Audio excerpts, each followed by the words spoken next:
Friends? Friends? We've only gone out together 3 times, and already you're telling me you just want to be friends? You never gave me a chance, and for that, you'll fry like a pork sausage. It's not that I don't like you, it's just that, well, you're too nice a guy, I guess. I think I'd rather go out with someone more unpredictable.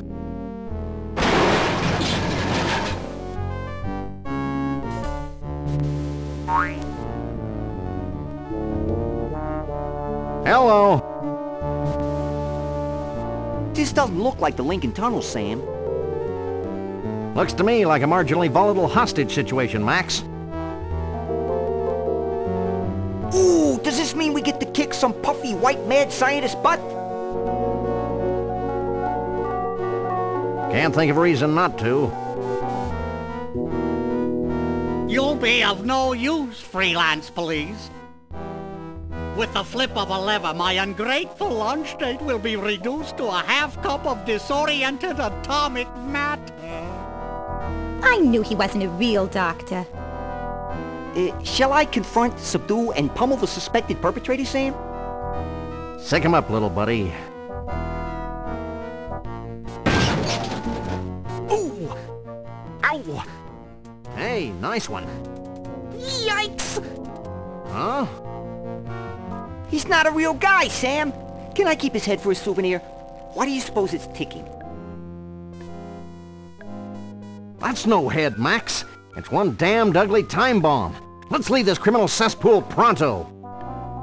Good idea, Sam. Maybe we can ditch the head somewhere while the credits are running. Mind if I drive? Not if you don't mind me clawing at the dash and shrieking like a cheerleader. Sam, is pronto a real word? Goodbye, Sam and Max. I'll never forget all you've done here today.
That was a pleasantly understated credit sequence. I enjoyed the cheesy retro ambiance. What the hell are you talking about, Max? Sam, either termites are burrowing through my skull, or one of us is ticking. Oops, oh yeah. Max, where should I put this so it doesn't hurt anyone we know or care about? Out the window, Sam. There's nothing but strangers out there.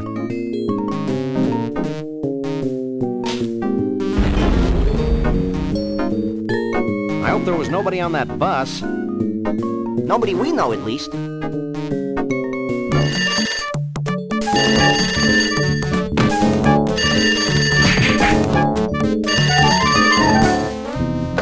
Hello? Yes? Yes? Yes. No. Really? Well, the same to you, Mac. Another confused census taker? Actually, it was the commissioner with another idiotic and baffling assignment. Does it involve wanton destruction? We can only hope. Due to the arbitrarily sensitive nature of the mission, we'll be meeting a bonded city courier out on the street. Ooh, smells like a fiercely thickening plot. This phone represents unhindered contact with the outside world. Until they realize we don't pay the bills. It's Max. One mighty fine light switch. My coat hanger antenna. I'm an electronics genius. All our money is invested in that rat hole.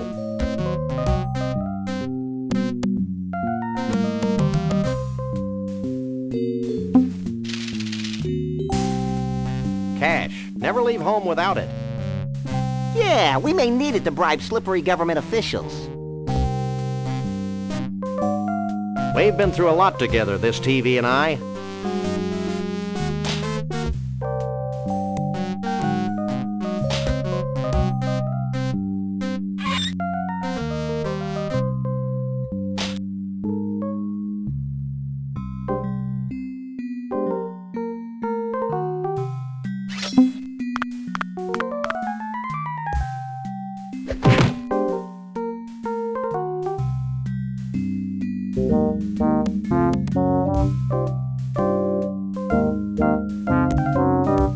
It's Max's roach farm.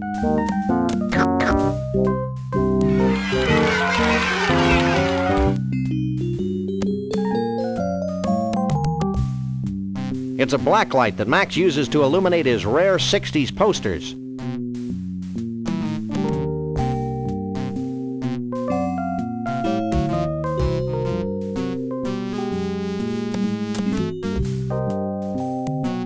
Are you as confused as I am? More so. I'm excited. Who isn't?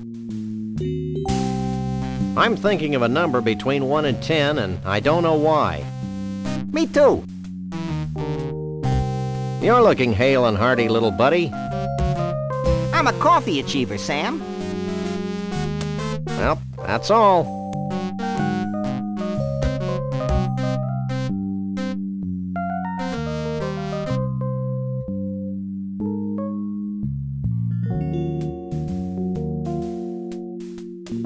Stairs.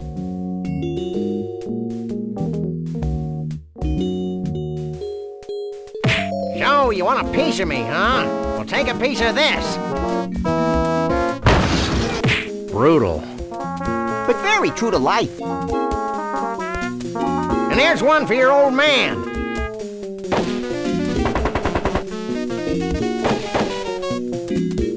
I really respect Flint's business acumen. Please, Sam, don't use the word acumen again. Guess he had it coming to him.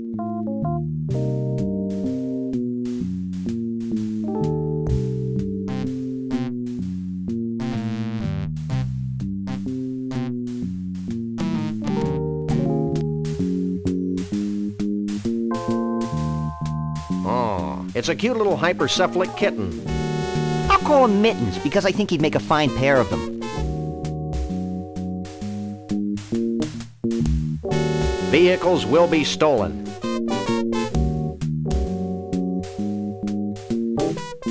Soiled office space available. Just a bunch of intoxicated pigeons. Bosco's guns, liquor, baby needs.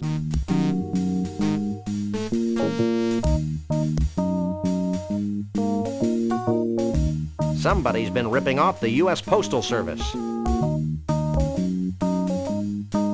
Hey, I don't think Mr. Bosco's voluntarily giving away his money. Oh, I'm real terrified. A dog and a rabbit. Ooh, scary. Max, the smart-ass kid doesn't think we're scary. What do you think about that? That's telling him, little buddy. I think that punk learned a valuable lesson, Sam. Me too, Max. I didn't realize that the lower lip could stretch completely over the head. Amazing.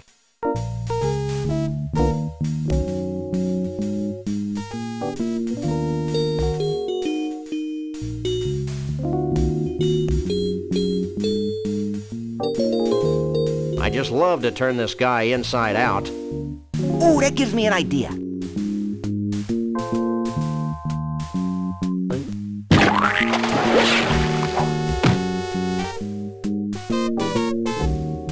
According to these orders, something bizarre is happening at the carnival.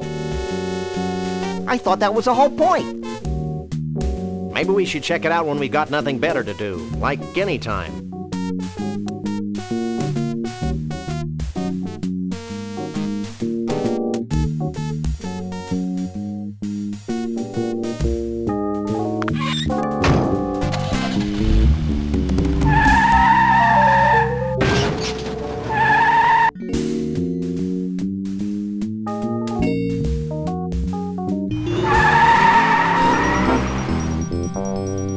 Snuckies.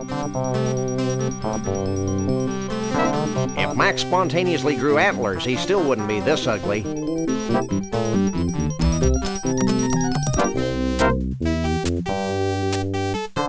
This is a completely unusable thingamabob.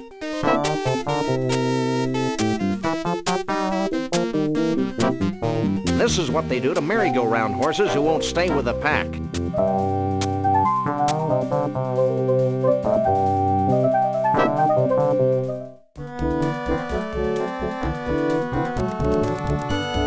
It's a carousel of bootleg Sam and Max portable car bomb games.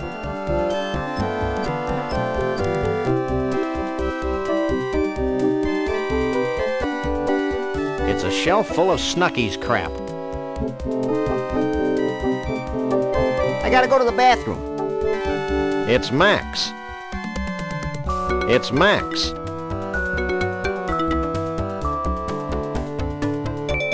I gotta go to the bathroom.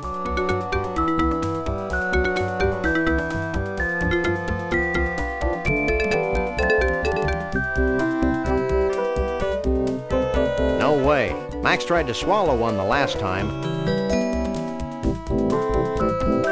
Genuine Native American drums, manufactured by genuine Native Koreans.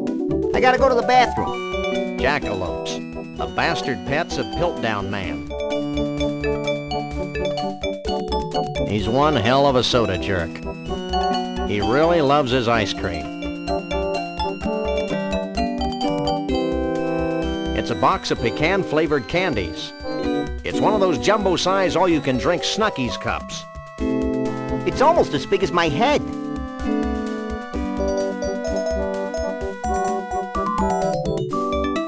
Hey, nice hat. We all get one when we graduate Snucky U. But enough about me. What can I do for you? Snucky U? That sounds exciting. Or at least distracting. Oh, it is. Snucky U is where all Snucky's employees are sent to learn the ins, the outs, the ups, the downs, the overs, and the unders of the amazing gastronomical and cultural phenomenon that is Snuckies. Fascinating. No, it's not. Humor him. At Snucky U, we're given intensive courses in patty pounding, choosing the right button for soft drinks, and the all-important pickle jar opening. I had no idea you were so rigorously trained. Hey, I can open any jar in the country. Cool. No, it's not. Now, how can I put all that Snucky U training to use for you? Is there anything else you'd like to tell us? And try to keep Snucky U out of it. Sorry, I can't think of a thing. Maybe if you were more specific? I'd like to buy this. Do you have any money? Of course I do. Here. Will that be all for you today? I'll also take this crappy piece of bootleg merchandise. Anything else? What can you tell me about this? It's hours of fun at home or on the road. Anything else? My little buddy has to use the facilities. Facilities be damned. I need a bathroom. They're in the back. Here's the key. There's an awfully big rasp attached to that keychain. Out of toilet paper? No, we just had problems with thugs stealing our restroom keys. They're the cleanest in 9 counties. The keys? The restrooms. You need some help, little buddy? I think I can handle this myself, Sam. Now, anything else I can do for you? Nothing. You have no idea how often I hear that.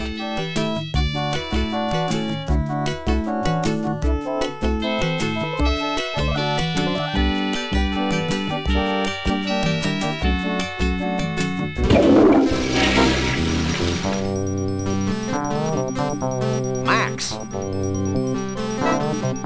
Are you as confused as I am? More so. I think we should keep the rasp. You're probably right. No one deserves to use restrooms that clean. Why is this game called Car Bomb, anyway? To avoid getting the pantsuit off us. But you don't wear any pants. Don't remind me. You're looking hale and hearty, little buddy. I'm a coffee achiever, Sam. Well, that's all. It's a rasp.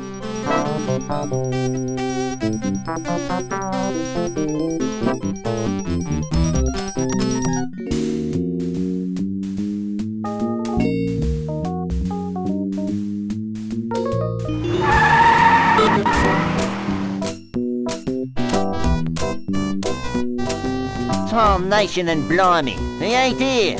So now what do we do? Now we get in the bus and look for him, you idiot. I knew that.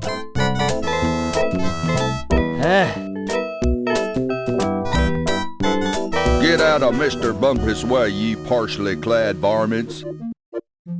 Who was that? I don't know, but if it weren't for the carefree innocence of this carnival, I'd be breaking his kneecaps. You're a demonic little imp, Max. Kushman Brothers Shows.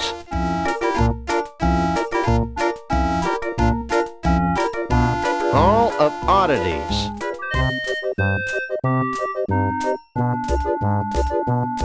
Are you the ticket taker? Sorry, boys, we are closed. I can't let you in. Insurance reasons, you know. Let us in, Oleo Breath. Nope. I want a corn dog. You'd better have a better reason than that if you expect me to let you in. Who are those misanthropes at the gate? Which misanthropes? The short one with the bad hairpiece and the tall one with the dark flinty eyes. Hey, I just work here. Anything else? I'll be back. I can hardly wait.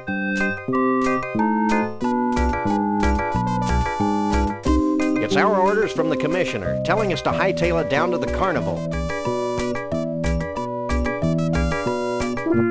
Check this out, Jack. We're the freelance police. Here's our authorization to be here. Now let us in before we replace you with a cheap renewable fuel source. Let me run this by the boss.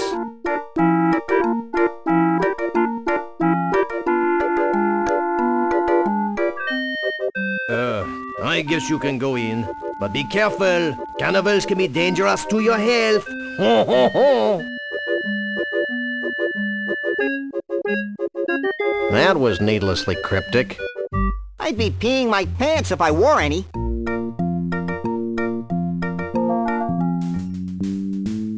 Everything seems to be in order here. Sam, look over there.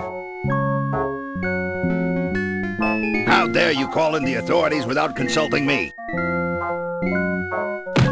Well, I tried talking to you, but you were off wallowing in your own self-pity. Yeah, but It's them! Hi, I'm Shep Kushman, and this is my brother Burl. Welcome to our carnival. what's left of it? I'm Sam. He's Max. We savagely protect the rights of innocents. Even cruelly twisted ones such as yourself. Selves. Whatever. Well, you sound like just the guys to solve our little problem. Walk this way.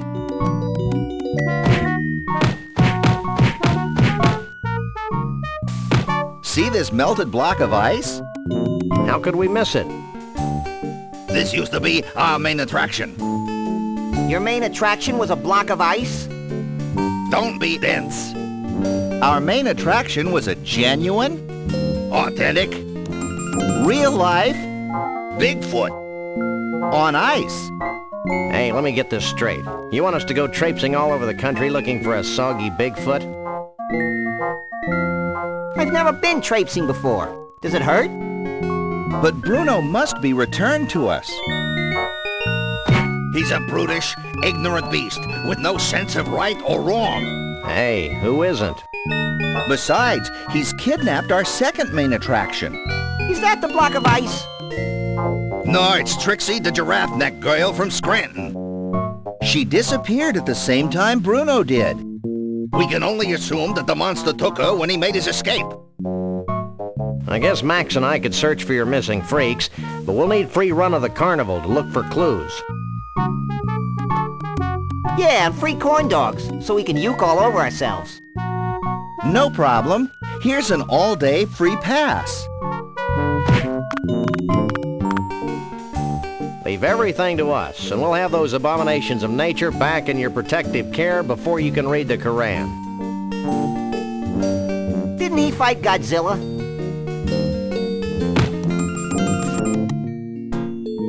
It's a mange-ridden tuft of Bruno's Sasquatch hair. I think it would make a swell toupee for balding computer programmers. Don't be stupid, Max.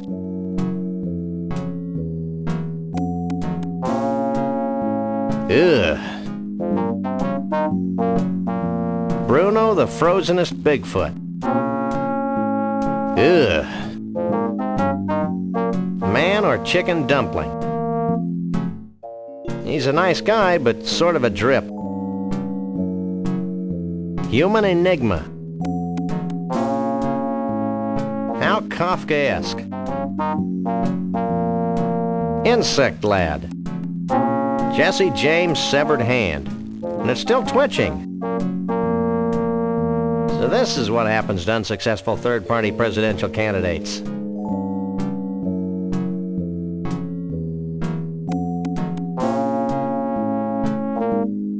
Hi?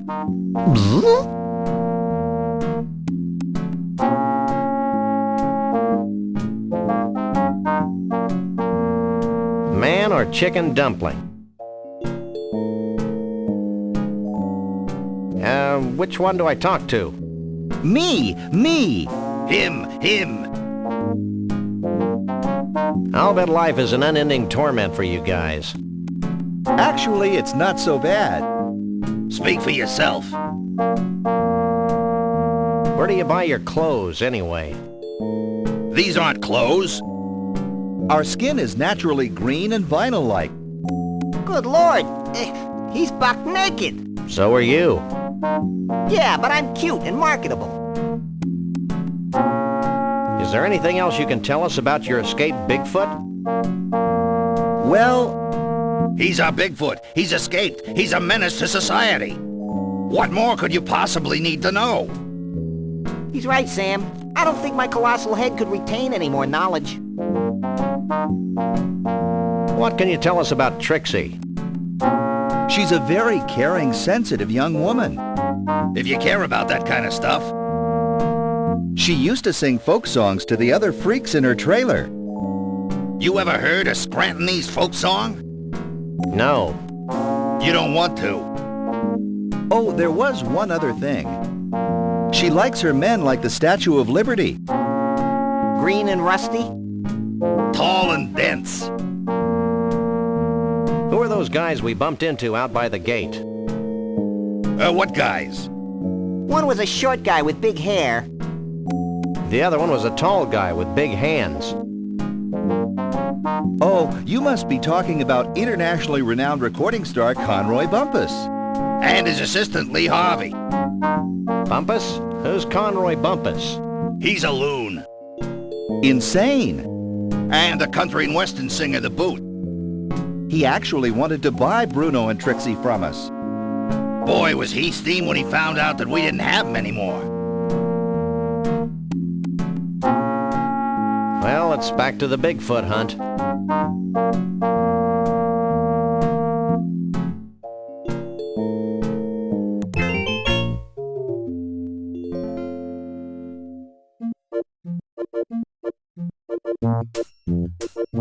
It's the door to Trixie's trailer. That sounds like a country western song, Sam.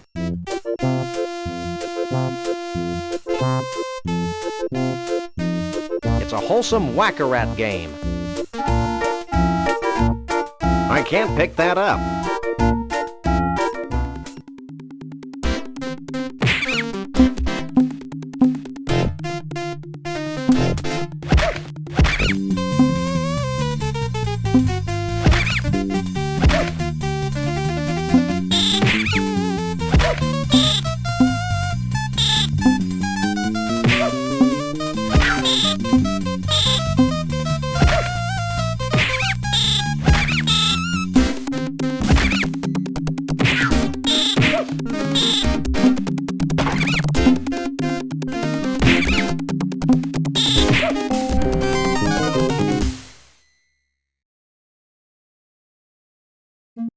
I didn't win.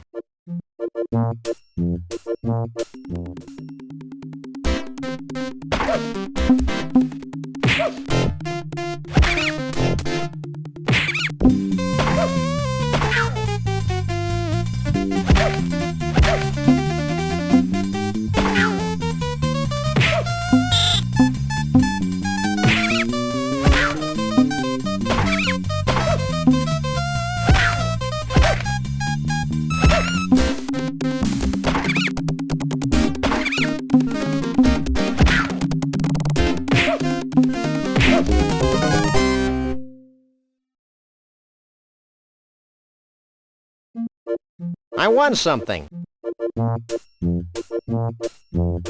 It's a wholesome whack-a-rat game. It's a wholesome whack-a-rat game with a prize in the dispenser slot.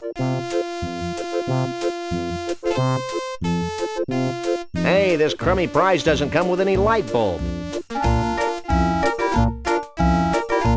It fits perfectly.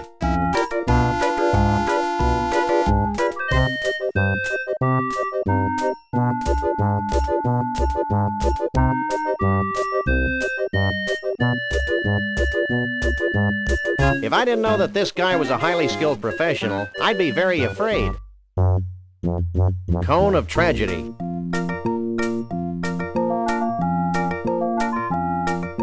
Excuse us, but we need some help, and although you seem dangerously unequipped brain-wise, we've come to you for advice. Huh? Whoa, you're a big boy. That's why I sit down all the time.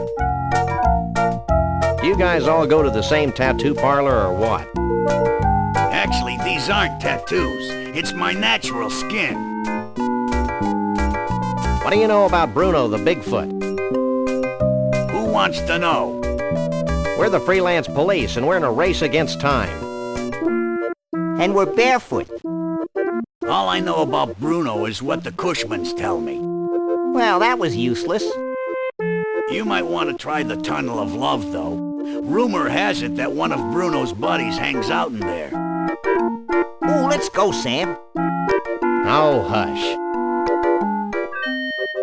Do you have any idea what happened to Trixie? Trixie, the giraffe girl from Scranton? No, Trixie the talkative poodle. She's my best customer. She used to ride the cone of tragedy for hours on end. I loved the way her neck used to whip back and forth when I cranked it up to full speed. Your sadism is a credit to your profession. Me and my partner want to ride the cone of tragedy. That's right, we've lost our will to live. I'm not supposed to, but what the heck?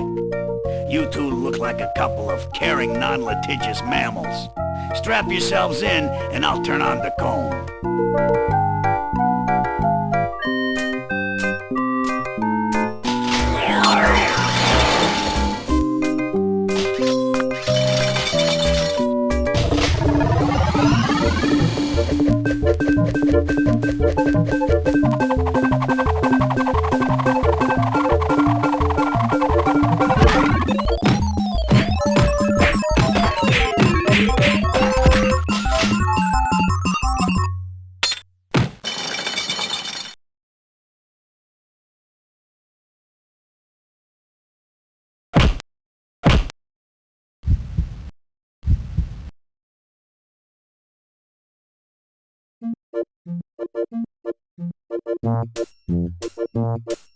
Ooh, I feel tragically empty.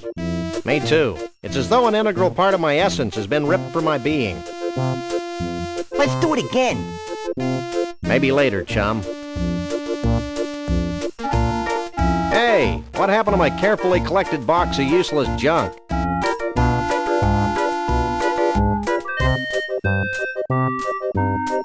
Will you help me? Depends. What do you want? Where'd all my cool junk go? It must have fallen out of your coat while you were on the ride. Here's a claim ticket. Take it to the Lost and Found.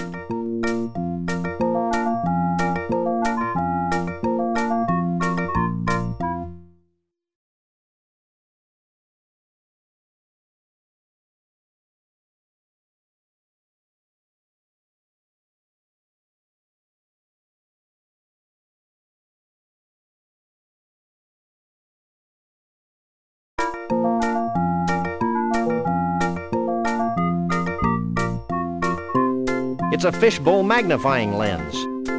My head's already shaped like a fishbowl.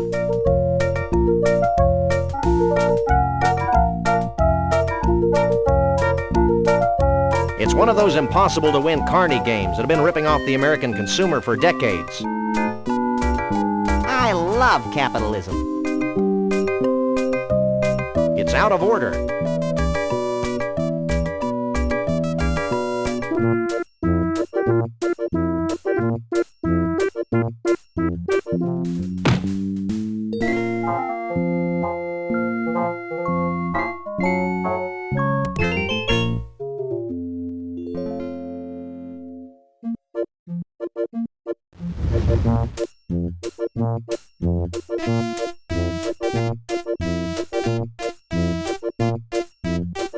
Holy cripes on toast!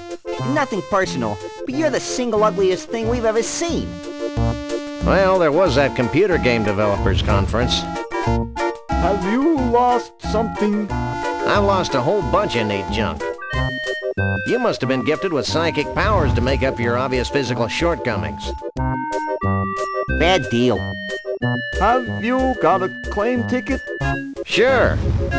Wait here while I search through the back room. Well, here's all the stuff we've collected off the Cone of Tragedy today. It's all yours. I feel whole again.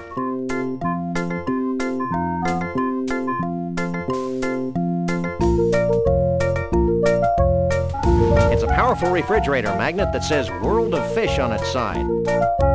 I wonder how that got in there.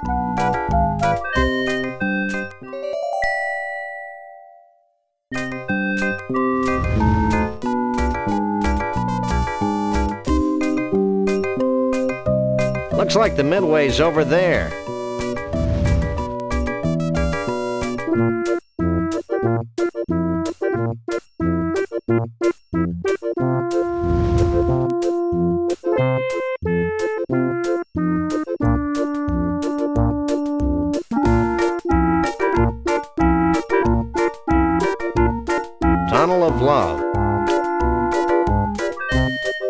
I think this is the proverbial ugly swan that used to be a beautiful duckling.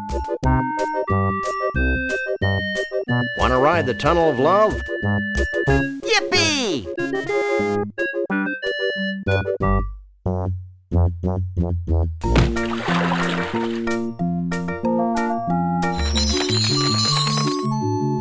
Better to reign in hell than to serve in heaven. Milton. Heaven is a place where nothing ever happens. David Byrne.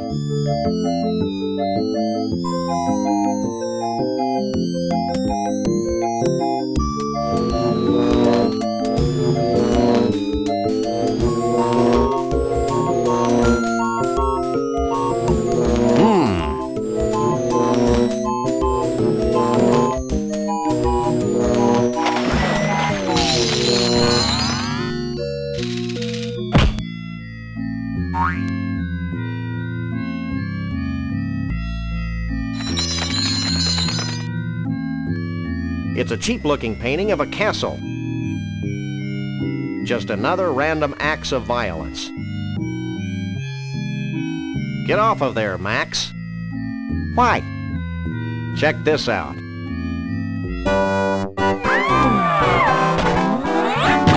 I'll never shave again. You never did. Just another random acts of violence.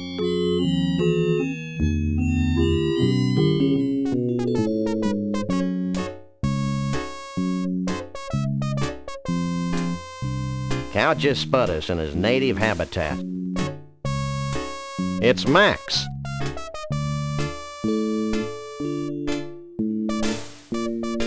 Who are you? I'm Doug, the mole man. Who are you? I'm Sam. He's Max. We fight crime. And we like long walks along the beach. What do you want from me? What the heck are you, anyway? I'm a mole man. Figure it out. I think he's a mole man, Sam. You know, watching too much TV is super bad for the eyes. Why do all you squishy, poorly focused blobs say that? Never mind. Do you know anything about Bruno the Sasquatch? Bruno the Sasquatch? Why, the stories I could tell you. Stop him, Sam. He's gonna tell us a story. I first met Bruno 25 years ago in Saigon. And then there was the time we all had our taxes done by a platypus, and... Shut up! For God's sake, just shut up! Look, we just want to know where Bruno is now. Gee, I have no idea where he went. Maybe you should talk to my uncle. Your uncle? Yeah, my Uncle Shabool. He's really into Bigfoots. When I was a kid, he used to tell me stories about giant Bigfoot parties, where all the Bigfoots of the world would get together and dance Bigfoot dances, and... That's great, kid. Where can we find your uncle? I don't know. He disappeared a short time after he helped build the largest ball of twine on Earth.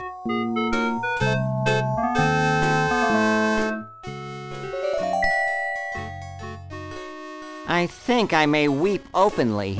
Look, you two seem trustworthy. Oh, we are? Yes, you can trust us as far as we can throw you. So if you bring me some pecan-flavored candy, I'll give you my key to Trixie's trailer. I'll also tell you a big secret about how Bruno escaped. Why not tell us now? Because I'm hungry. Here, I thought you might like some candy. Thanks. Pecan's my favorite. Hey, you're all right. Take this key as a token of my appreciation.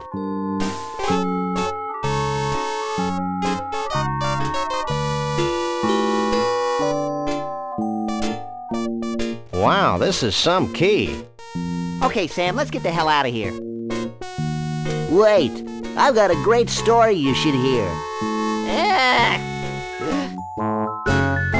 Keep it short, kid. My partner's got a low tolerance for long stories. Well, it all started the day before today. I remember it like it was yesterday. It's not widely known, but Trixie had fallen in love with Bruno. Every night, she'd sneak into the freak show tent and read to him what she imagined to be his favorite bedtime stories. She seemed as happy as a self-mutilated parody of nature could be.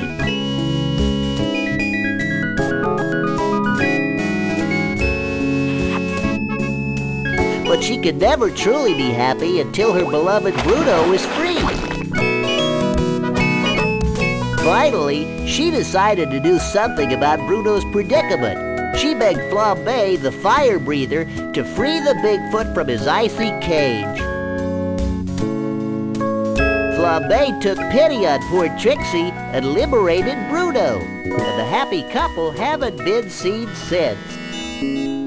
Hell of a story, ain't it? This looks like the Tunnel of Love reset switch. Just like at the bowling alley. There. That should get things running again.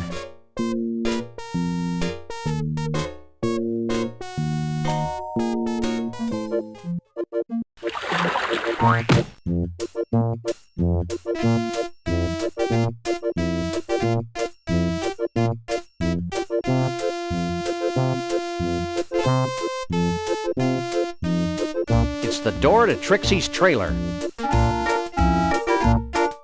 Hey, Max, come here. What? Watch this. Well, this is undignified. Oh, boy. Ooh, they're genuine Scrantonese potions of fertility. Let's take them. I don't think we should risk being any more fertile than we already are, Max. It's reassuring to know that the carnival is still out there. It's a big closet.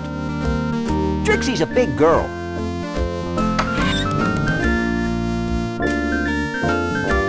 It's a scorecard from the Gator Golf Emporium in Roomy Eyes, Florida.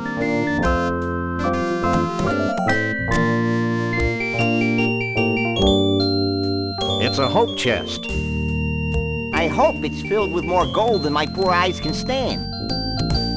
Hey, there's a neat costume in here.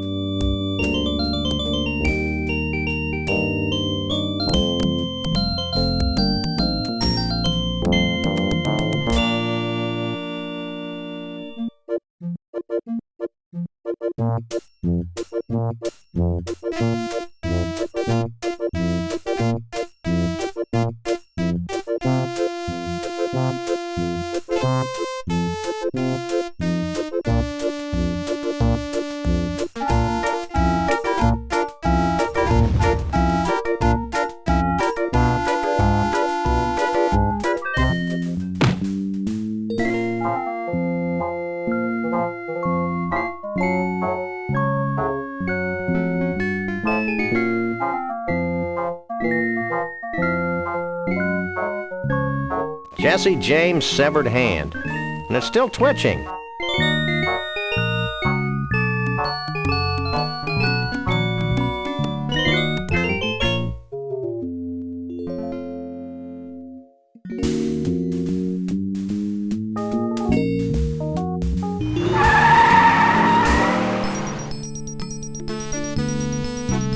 This would look great in our office.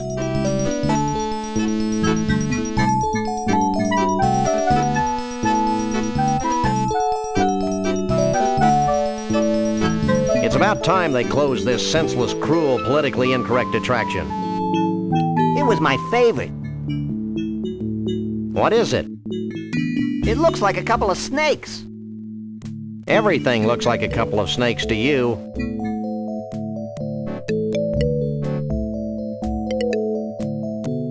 He's repulsive, but I can't take my eyes off of him.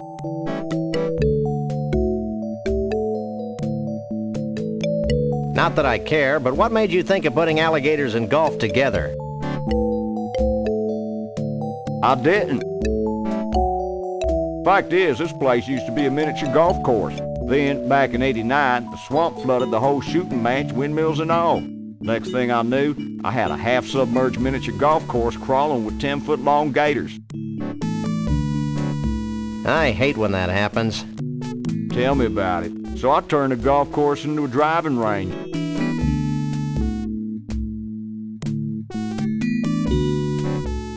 This must be a popular teen hangout. It was. Then we had that problem with the Jenkins kid. Court made me destroy my best gator over that. Well, what can I do for you?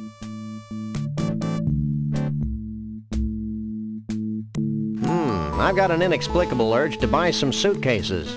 Don't even joke about it, city boy. Do you know what this thing is? That used to be my golf ball retriever. One of the gators bit the end clean off it. Until I get my new one, I have to get the golf balls out of the water manually. Isn't that dangerous? Take a look.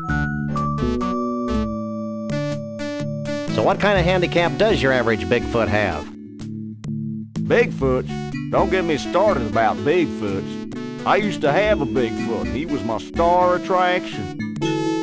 I'm beginning to sense a theme here. I kept him fed and sheltered, and how does he repay me? In 10s and 20s? No, he ran away. Did he have help?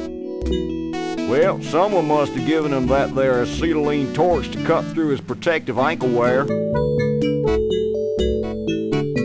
Protective ankle wear? Okay, shackles. What do you think of Conroy Bumpus? Conroy Bumpus? He's my idol. I've named all my kids and pets after him. I built a beer can shrine to him in the garage. I live for the day when I can meet him in person. Why do you ask? No reason.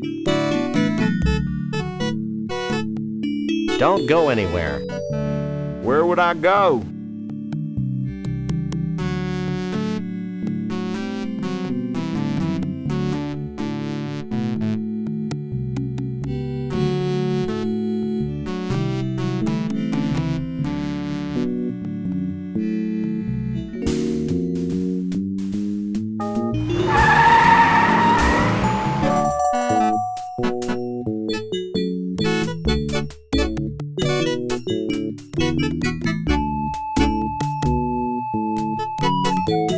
It's the mother of all crawdads.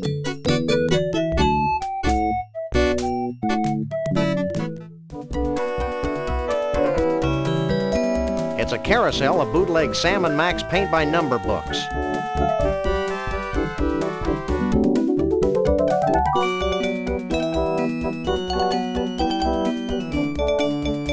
I'd like to buy this. Do you have any money? Of course I do. Here.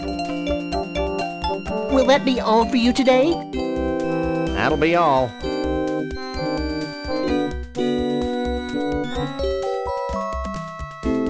Are you in charge here? Don't I wish? I'd have to go to Snucky U for another 6 years before I could run this place. But enough about me. What can I do for you? What can you tell me about this? It's artsy fun the whole family can enjoy. Anything else? Do you know anything about Bigfoots? Only what I read in the Weekly International Evening Inquirer Star. Anything else? Hey, can you open this for me? Sure, ain't a jar made I can't open.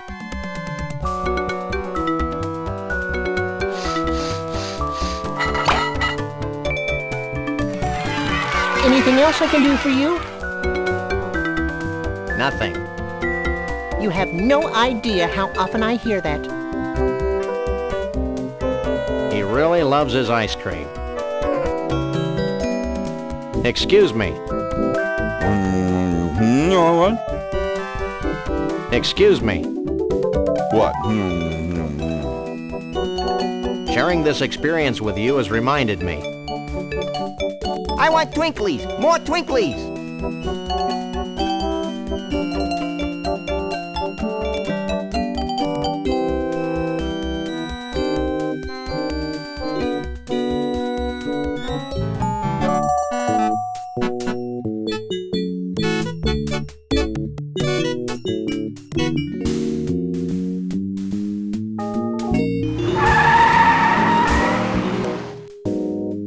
world's largest ball of twine.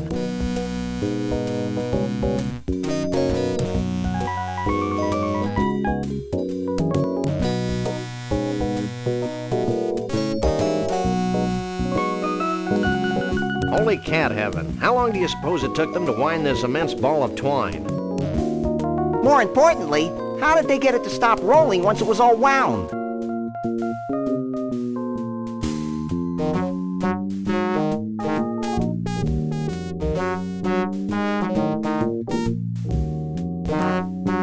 Now there's something you don't see every day. What the hell are you talking about, Sam? We dump our fish heads out the window all the time. Yeah, but these are halibut. He looks like my 8th grade English teacher, but with more warmth. It's a 1/200,000 scale model of the actual ball of twine. And it's only 1/200,000 as stupid as the actual ball of twine. According to the plaque, this is a shaving from the first foot of the ball of twine. I didn't know it was old enough to shave. Fun facts about the world's largest ball of twine. If laid out from end to end, the ball would stretch from here to the far side of Jupiter. Also, scientists theorize that by 2053, the sheer weight of the ball will push the Earth out of its orbit, propelling our planet on a collision course with the Sun. Good thing my life expectancy is only 6 years. Way to take the short view, little buddy.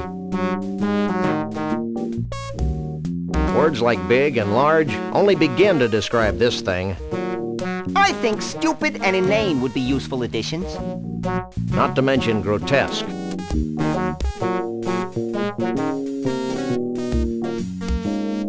Do you work here? Yep, have been for 40 years. So how can I help you? Stop staring at me. I can't help it. It's places like this that make me wish I were Canadian. Well, they've got one of these too, but half of it's French. You haven't seen an 8-foot tall woodland creature answering to the name of Bruno around here, have you? Are you talking about Bruno the Bigfoot? Yeah. He and a bunch of other Bigfoots helped build the ball of twine back in '56. Why, the stories I could tell. No! I've heard enough stories today. Have you seen Bruno recently? I haven't seen Bruno in 30 or so years. Is he in trouble? That depends on your definition. I like to use the one that involves spiny echidnae. Well, is there anything else I can help you with? What's with all the fish guts flying past the window? Those are leftovers from our last fish delivery. Our famous rotating restaurant has fresh fish flown in every day from the world of fish in Mosquitaville, Missouri. Has Conroy Bumpus passed through here? Who's that? He's a country western star gone berserk with power. I wouldn't know him if I saw him. I don't get out much. This ball isn't really made from a continuous piece of twine, is it? Yep, it's the longest piece of twine in the world by 92 yards. That'll be all for now.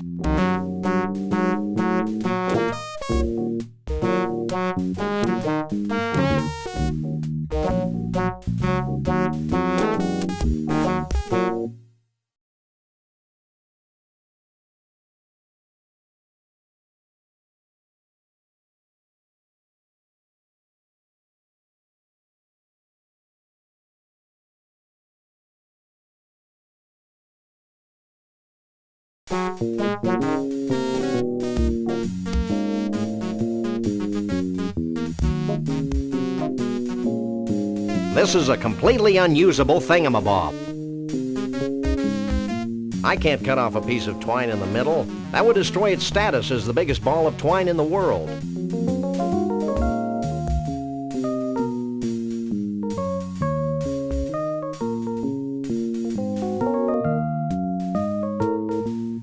It's a broken golf ball retriever with a severed hand attached to it.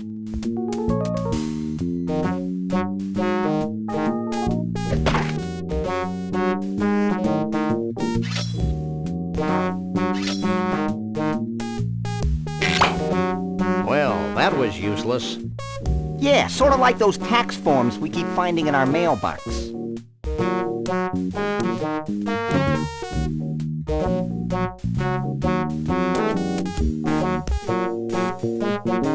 It's a broken golf ball retriever with a magnet attached to it.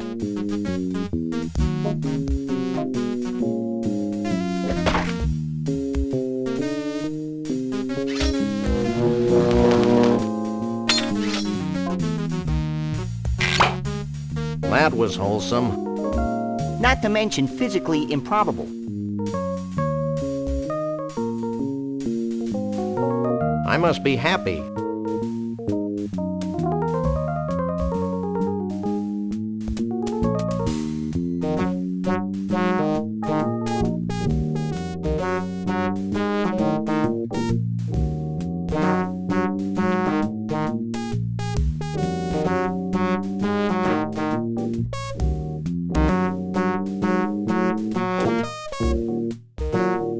It's a tram launch leading to the Ball of Twine restaurant, and this sign points to the Twine Museum. Too late.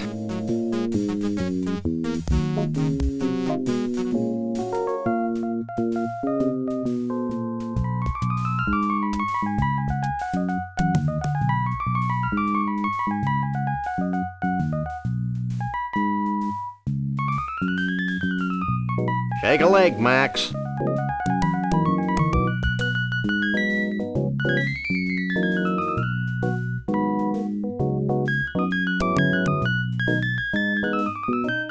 Hey, look!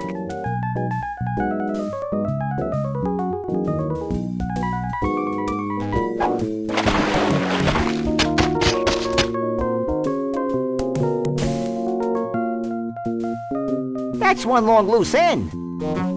Too bad we can't reach it from this side of the deck. You always need a large piece of string in games like this.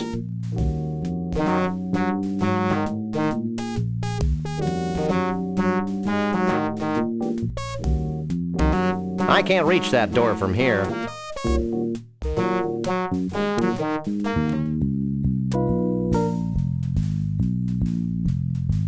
Fresh fish. He looks safe enough.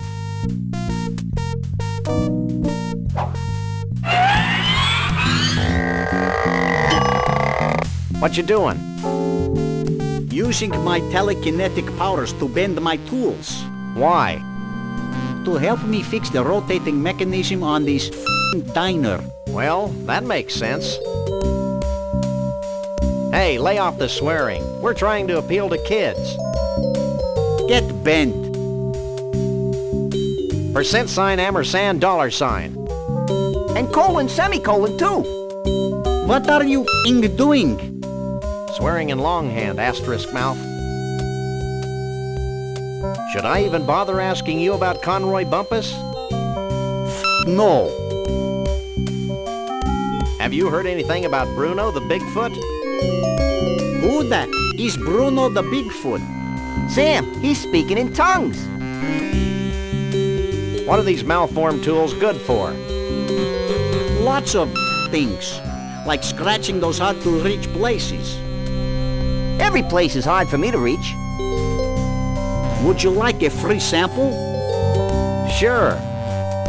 Go ahead and take this one. Thanks. Well, bye.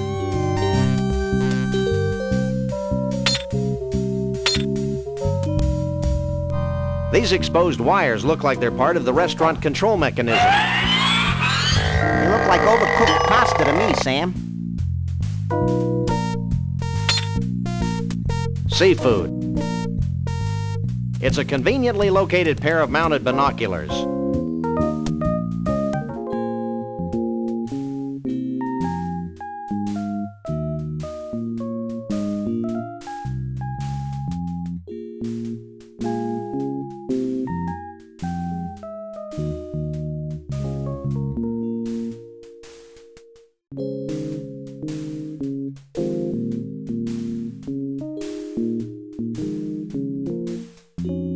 I'm sure this is somehow useful, but I'll be damned if I know how.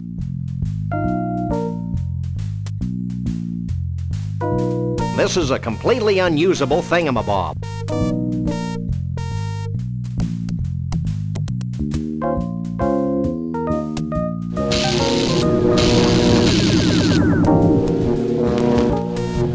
Now I can control the speed and direction of the diner via these mounted binoculars. That's the most ridiculous thing I've ever heard.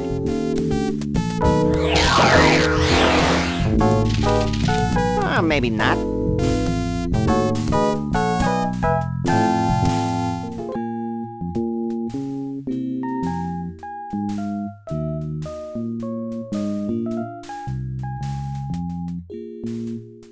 I'm sure this is somehow useful, but I'll be damned if I know how.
World of fish.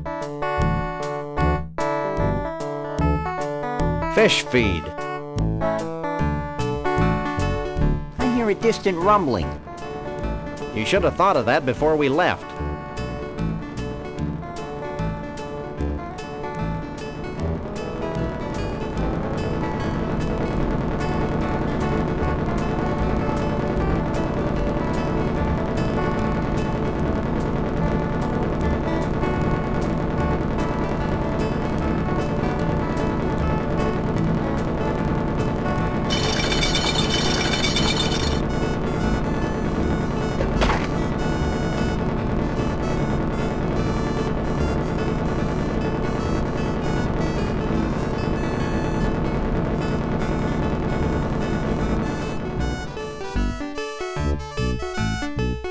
It's a big fish net.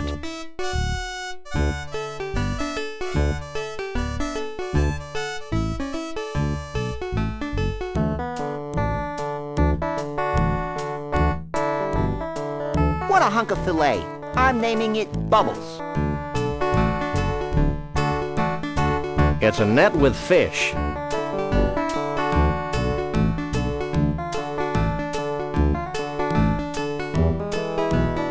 Wretched refuse on a teeming shore.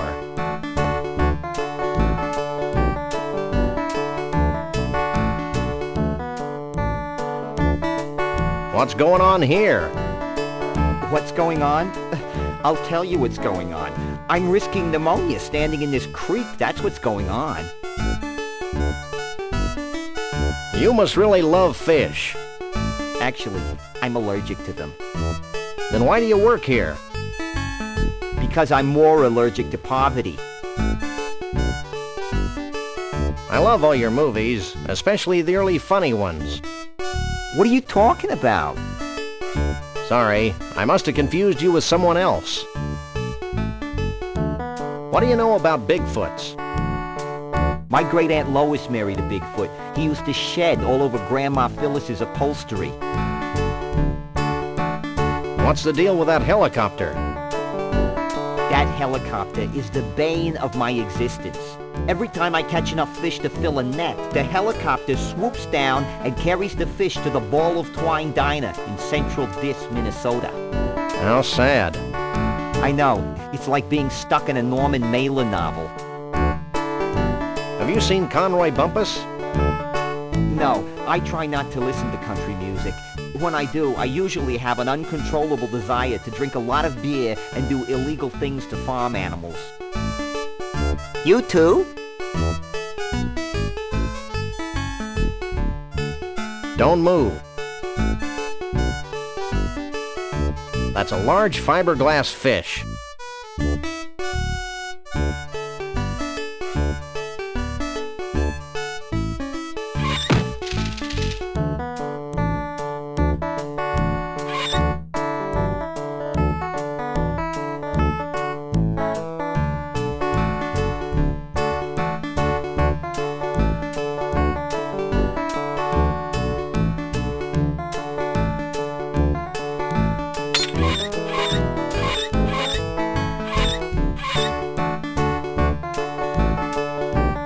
That did the trick.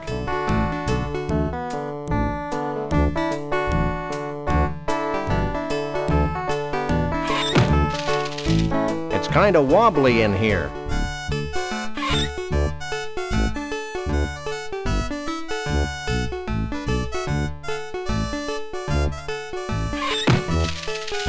It's kind of wobbly in here. Hey, Max, come here. Here I come.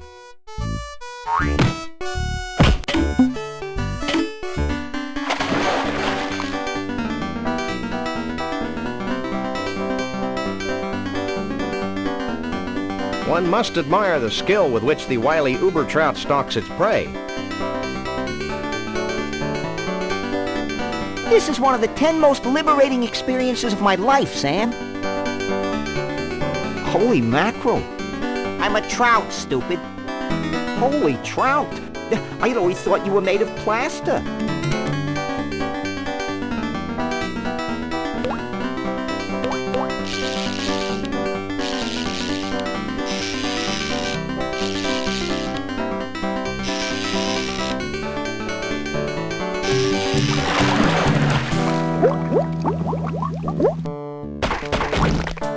Now what do we do, Sam? I'm thinking. What's that noise? It sounds like you do when you've eaten too much Thai food, Sam.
I told you I had a plan.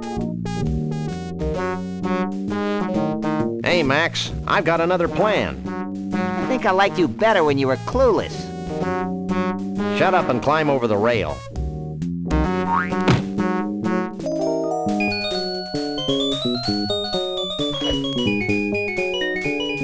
See? That wasn't so bad. What are you two doing out here? Any more bright ideas? Let's start crying like babies.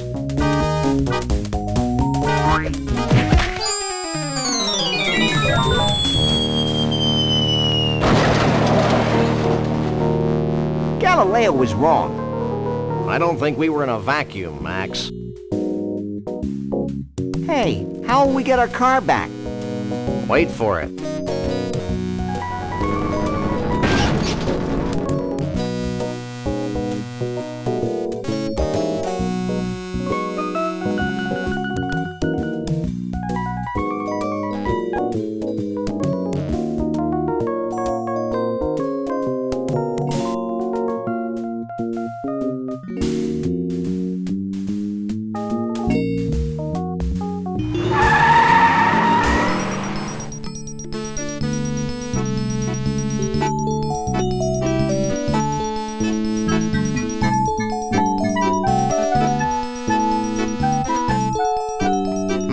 Let's go.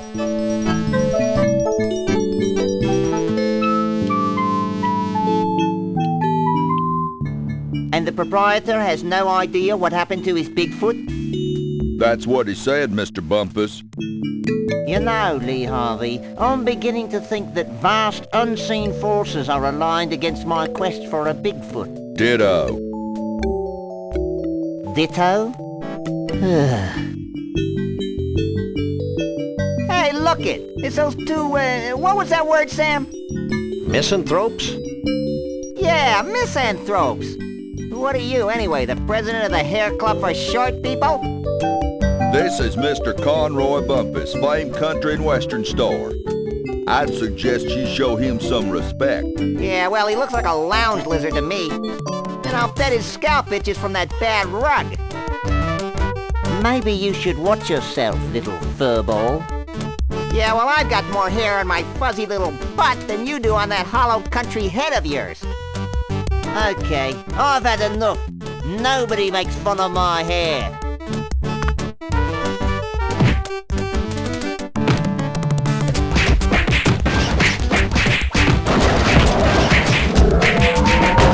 Hold still, you flea-bitten polecat.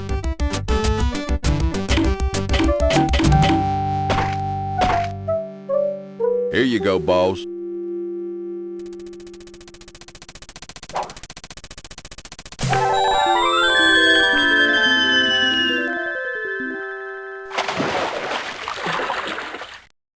What a jerk. It's a nice 5-iron, though. I hate country music.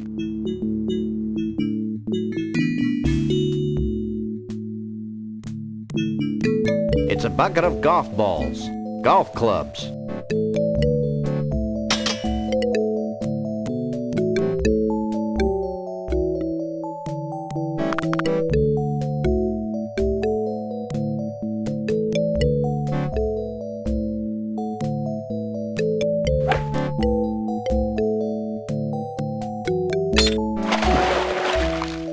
Hey! Nice alligators. Do you like roaches?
Yeah, can't dunk me.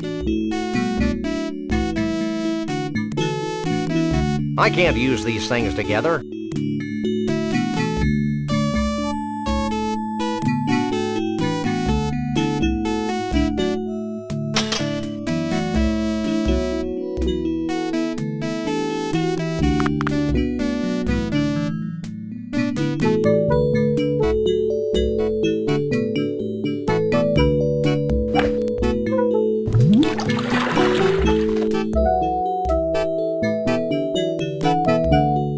Get me the hell out of here!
I'm scared, Sam.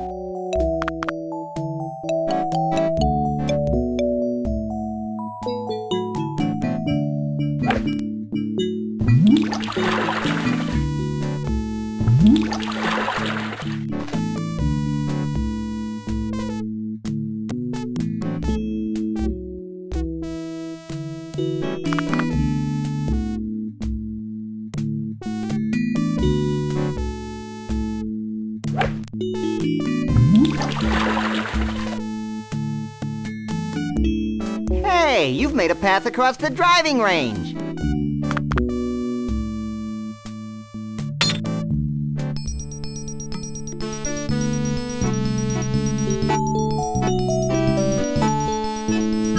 Geez, that certainly took long enough. Shut up, Max. I hate that game. Is that because you're a lousy golfer? You're an irritable bunny today, aren't you? Yeah, well, why don't you try sitting in this smelly booth while I beat the hell out of helpless fish? Maybe I should just leave you there. Did I mention what a lousy golfer you were?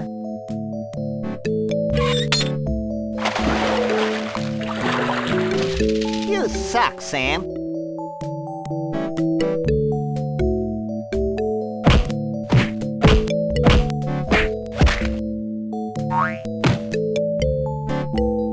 Hey, Sam! Hey, what? I found another sample of Sasquatch fur and mange in the booth, while I spent my young life waiting, just sitting there, in that horrible booth, waiting. Jeez, Max, get over it. Okay, here, you carry it. I'd better. I'm not sure where you'd put it. That's none of your business, Sam.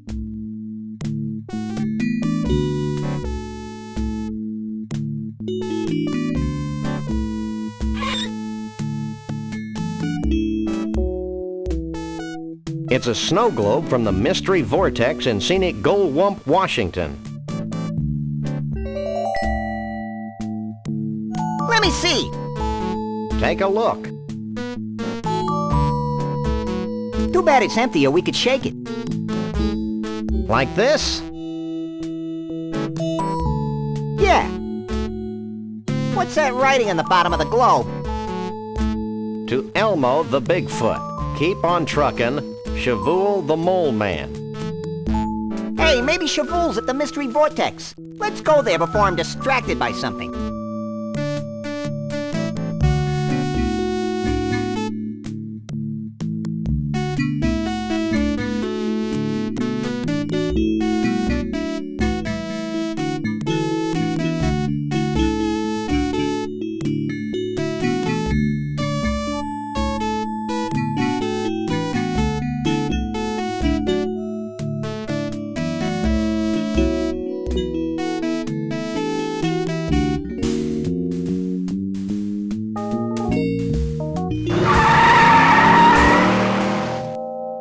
Sam, this place is making my head ping. That's probably just the metal plate in your head.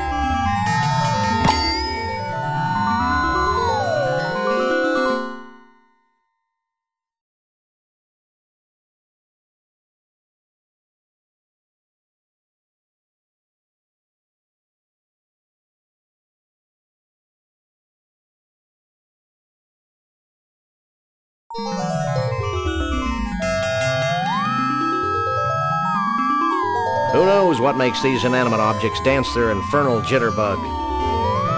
I do. I think they're controlled by a series of really big magnets under the Earth's crust. You're an ignorant dolt, Max. Good Lord! It's a possessed outhouse. This kind of thing wouldn't happen if they had indoor plumbing. Mystery Vortex.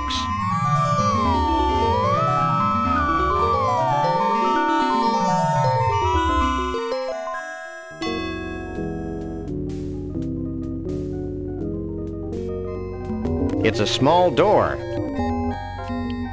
I'd never fit through it. It's a little door.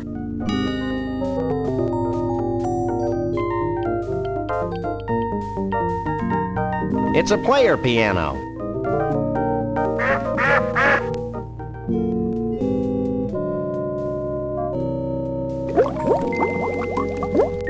It's the seamy underbelly of water.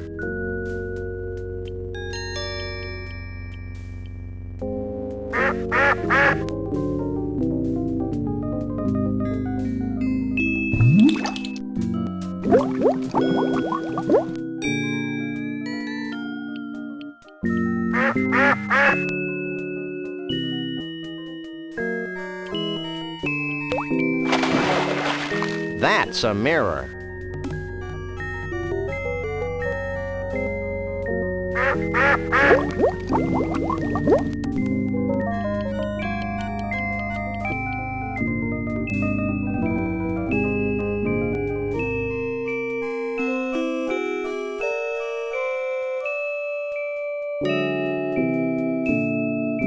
Yipes! Gravity's taken a holiday and lost its luggage.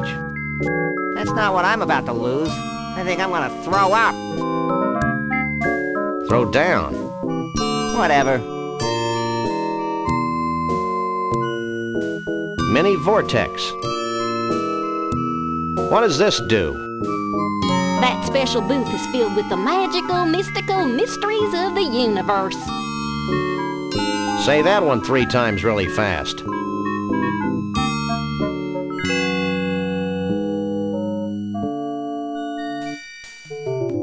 It's another tuft of Sasquatch hair and mange. My rabbity senses tell me that this is not Bruno's hair and mange. Or maybe I'm in love.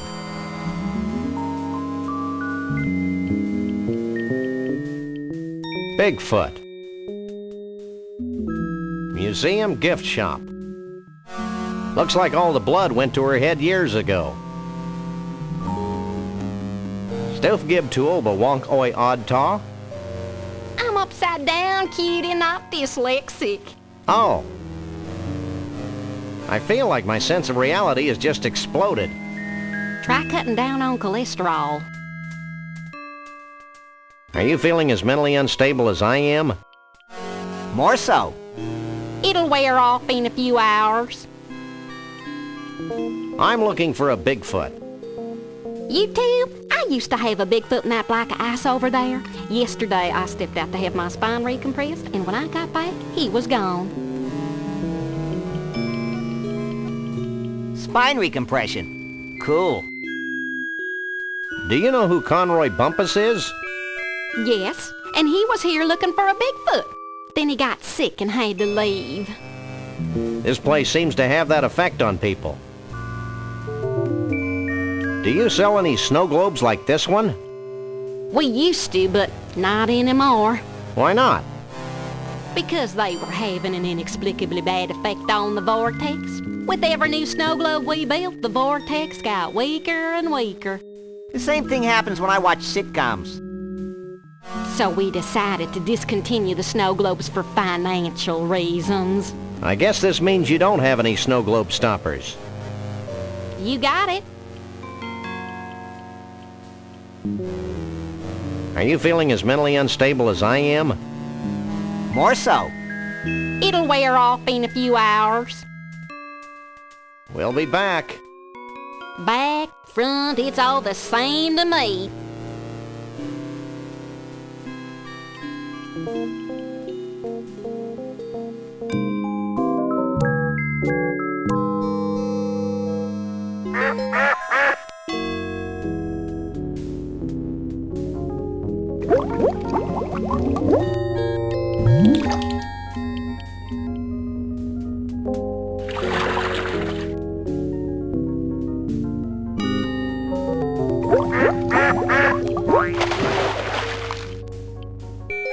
I told you this place was controlled by giant magnets buried under the Earth's crust. Lucky guess.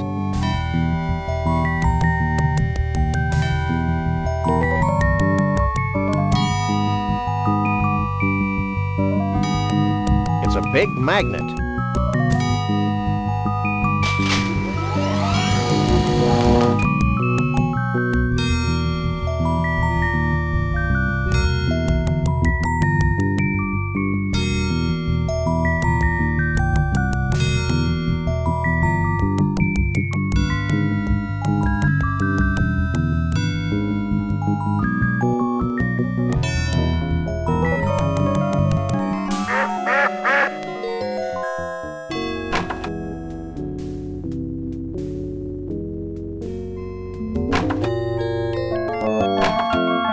Who are you?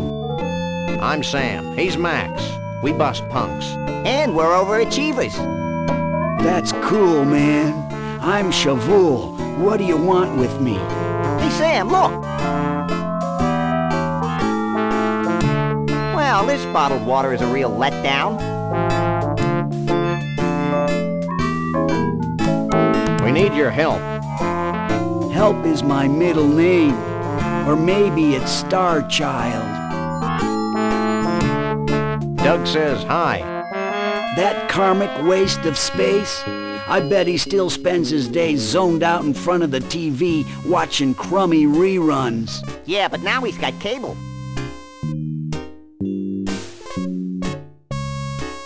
One, two, three. What are we fighting for? Just checking. 1, 2, 3. What are we fighting for? Just checking. What do you know about Bruno? Bruno the Bigfoot? Why do people keep asking that question? Bruno and I go way back. I've always felt a special kinship with Bigfoots. I feel the same way about pointy sticks. Shh! I haven't thought about Bruno for years. Allow me a moment to karmically link myself to him. If you must. Hold on, I'm getting something. I see Frog Rock between Mount Badrich and the world's largest stump. Wait, man, Bruno's in trouble. It's like several voices screaming out in terror and then suddenly silenced.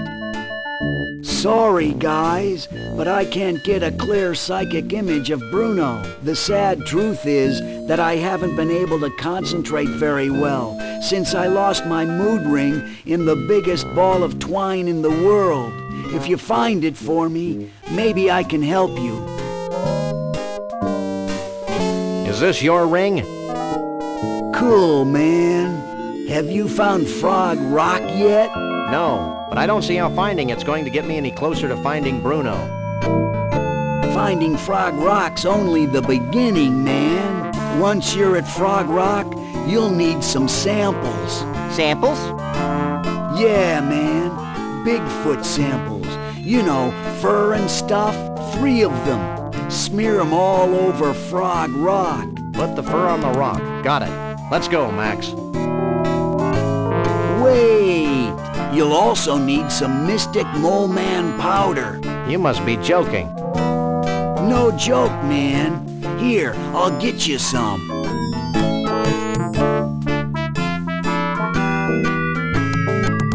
Here you go. Sprinkle this Mystic Mole Man powder over the fur when you've smeared it all over Frog Rock. What'll happen then? Something wonderful. Thanks. Let's go, Max.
I can't reach the doorknob.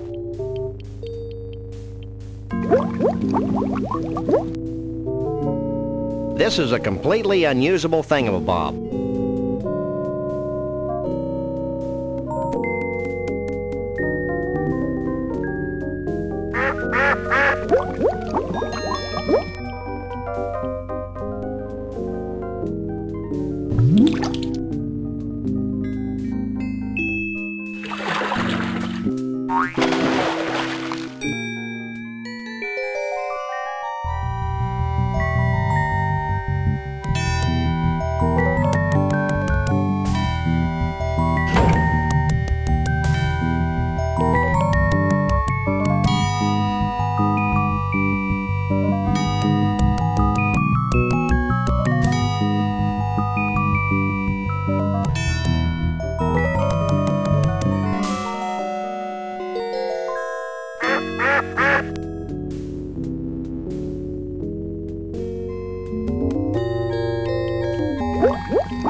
I'm becoming a ball of intellect. Let's hightail it out of here before we lose our corporeal bodies forever.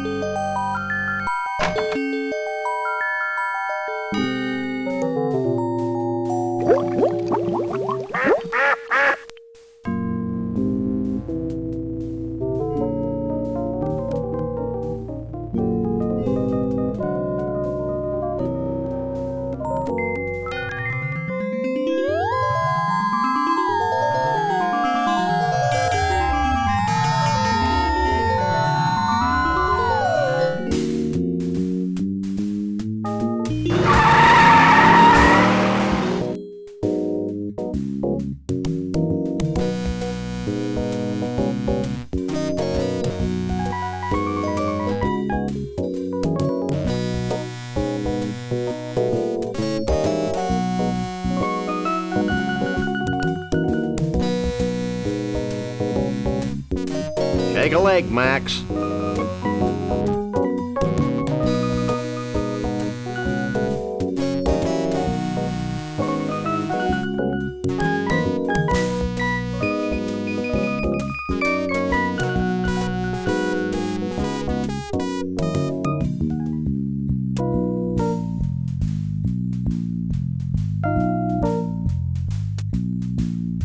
It's a Verschlegener magnifying lens.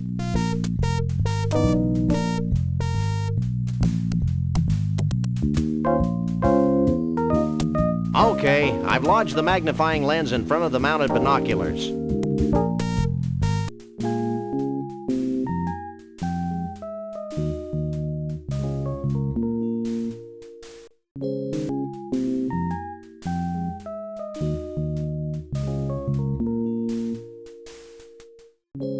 It's a rock.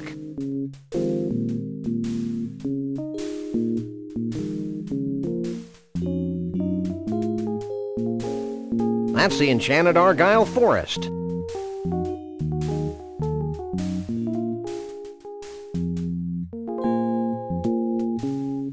It's a rock.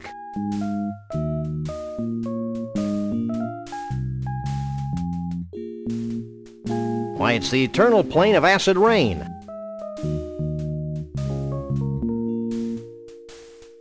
It's a rock.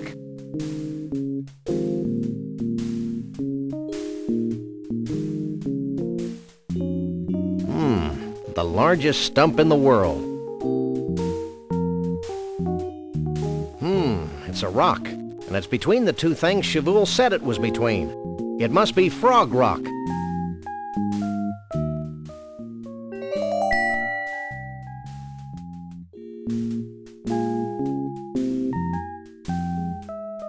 I think I can see Frog Rock.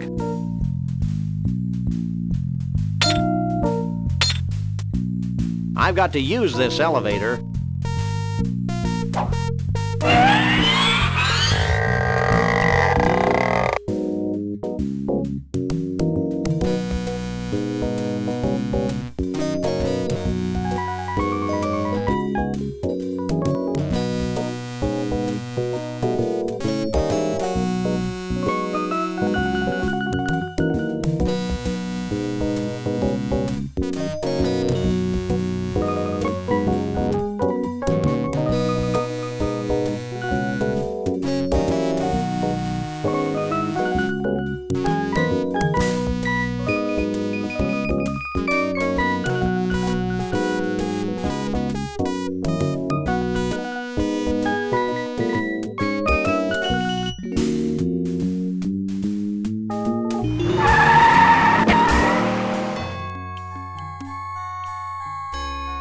Frog Rock.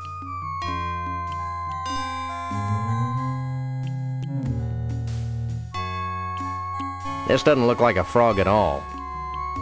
My innocence has been shattered by this blatant tourist trap. I want my money back. We didn't pay anything. Well, somebody better give me some money.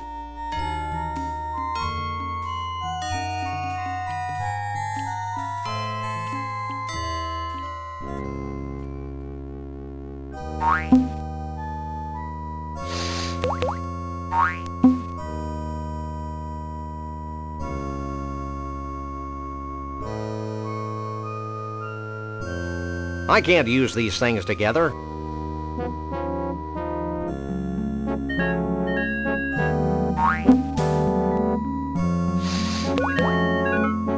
That's gross, Sam.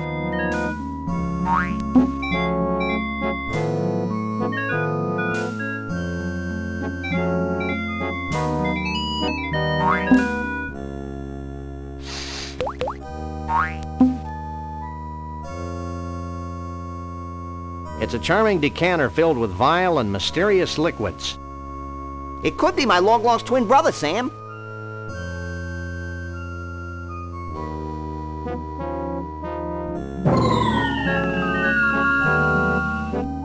Well? Wait for it.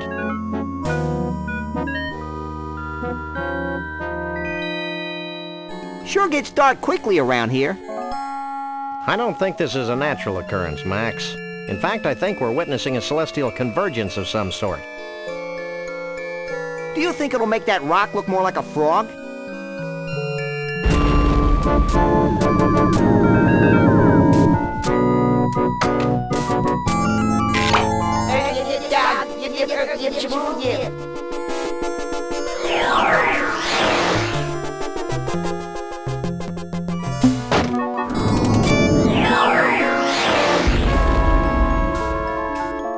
This means something, Sam.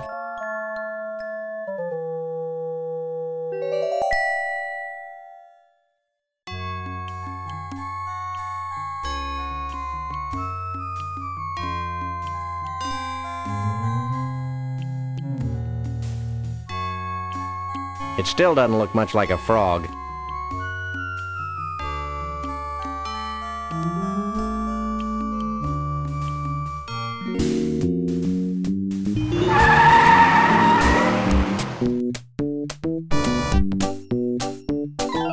It's a Conroy world after all.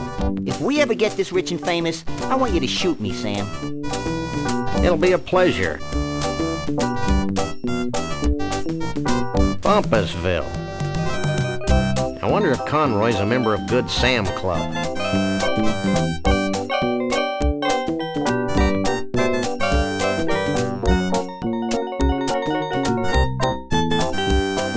A wishing well. I wish I had absolute power to decide who lives and who dies. I think we'd need a bigger well.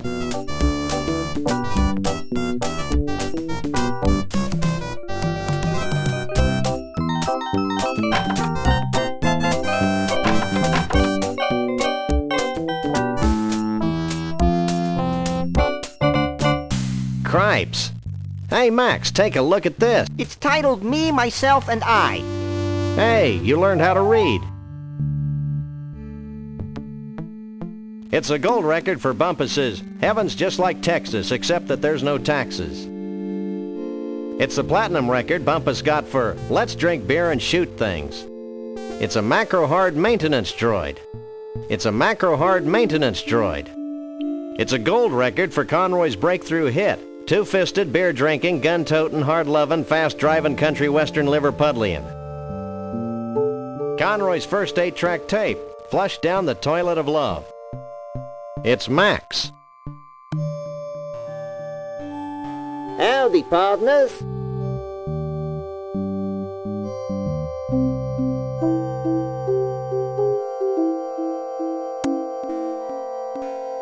It's a portrait of John Muir.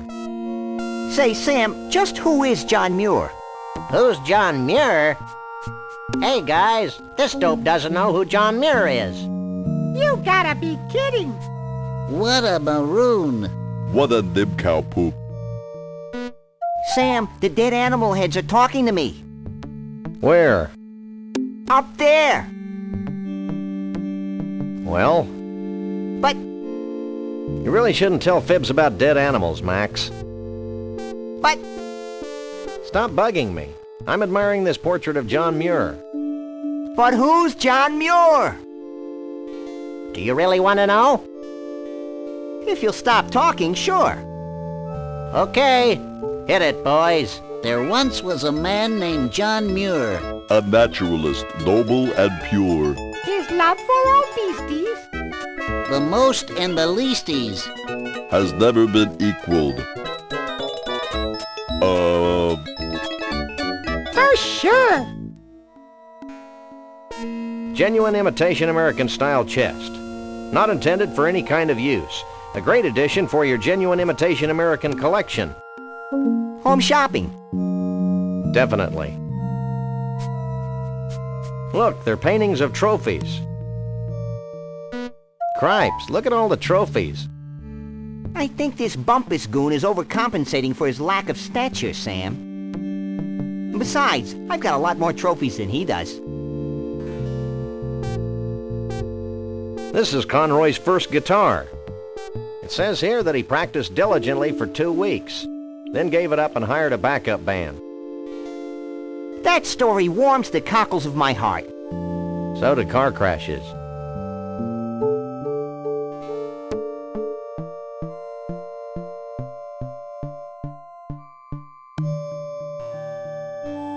Bumpusville is proud to present the master of melody, the king of country, Mr. Entertainment, Conroy Bumpus. I hate floor shows. I remember my childhood in Brighton, when dear old Dad would bounce me on his knee. He'd say, son, there ain't nothing as exciting as exposing beasts to inhumanity. That's why I'm happy to be king of the creatures. I'm proud to be the lord of the old. I love collecting things with grotesque features. It makes me feel like some Chaldean god.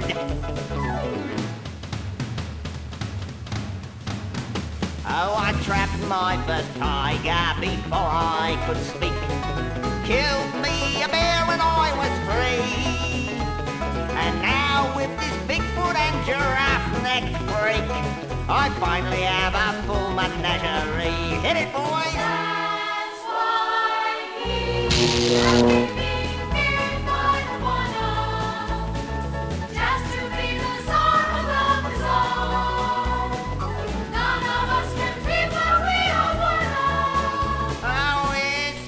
to be a country western star.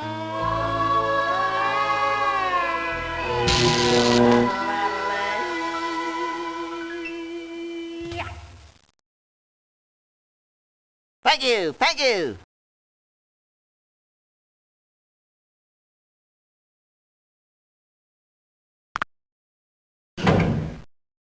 Your attention, please. Conroy Bumpus has left the building.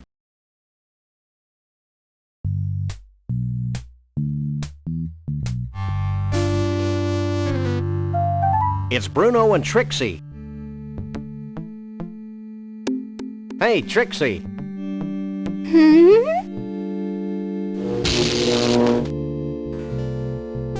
Hey, Bruno.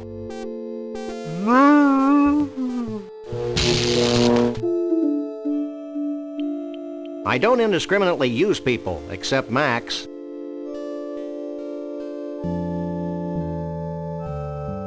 Uh-oh. What in the name of Jethro Clampett's going on here? Ouch! That tickles! Knock it off!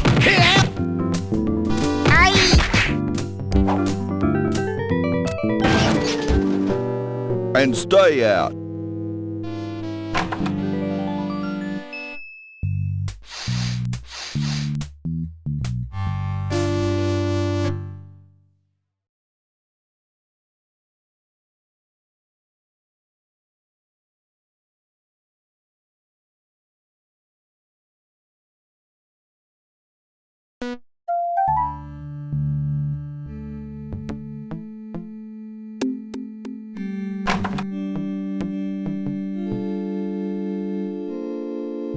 Bumpus got this gold record for Daddy's two-stepping in his 2-foot grave. It's hard to believe that he sold 1 million of Tobacco Spit Blues.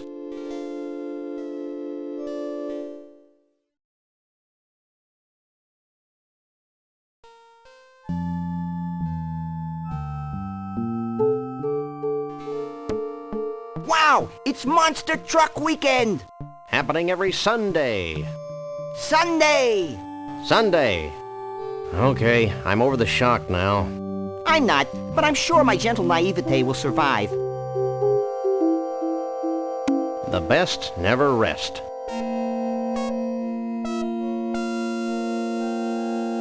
It's one of Conroy's toupees.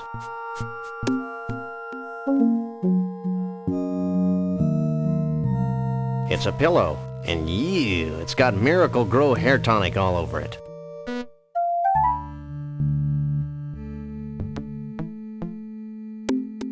It looks like an official macro hard maintenance droid manual. If I had the slightest inclination to strain myself, I could probably reach it.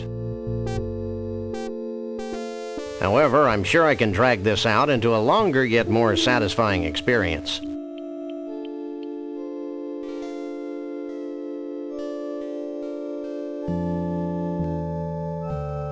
What you doing? Hang back, buddy, and observe my magic.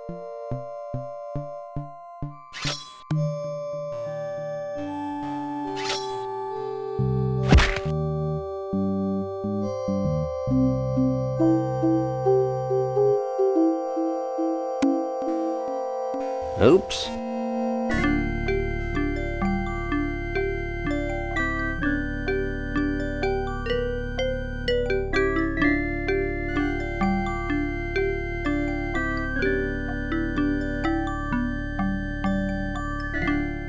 Find out all you need to know?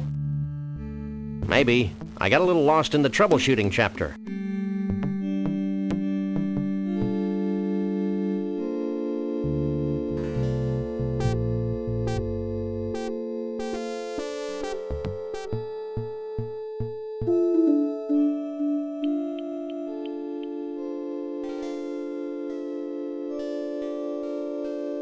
Now that I've read that ponderous manual, I can move the robot around like this. I'm impressed. That's nothing. Watch this. Help me, Sam and Max! You're my only hope! That was gratuitous. Sorry. This might be more useful.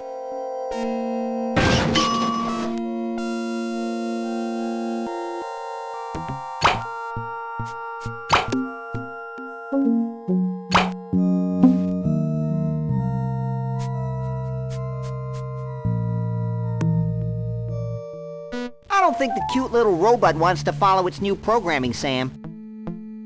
I don't recall giving it a cute little choice. There he goes. I'm ripe with anticipation. I thought I smelled something.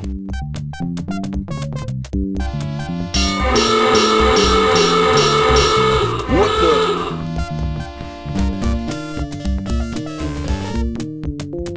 How Pavlovian. And you should know.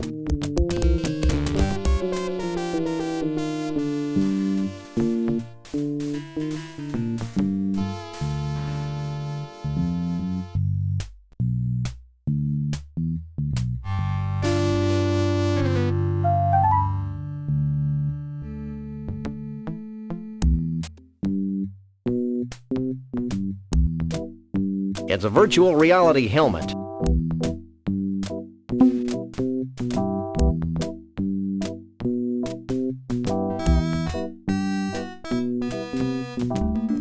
This is virtual reality? I may be sick. It's a Cheesley polygon sword.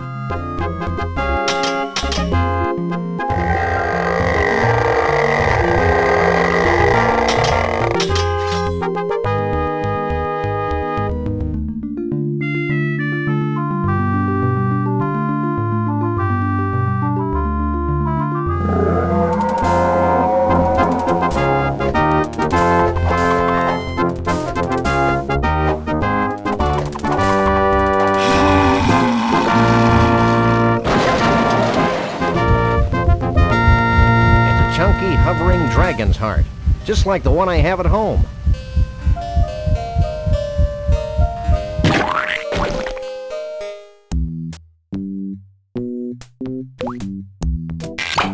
Well?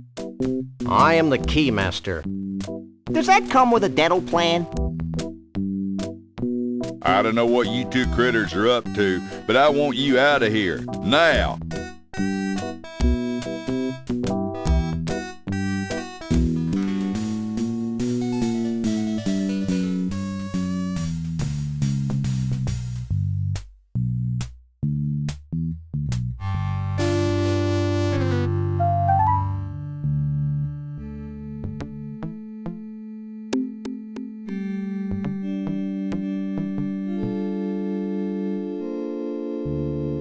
Looks like a keyhole to me.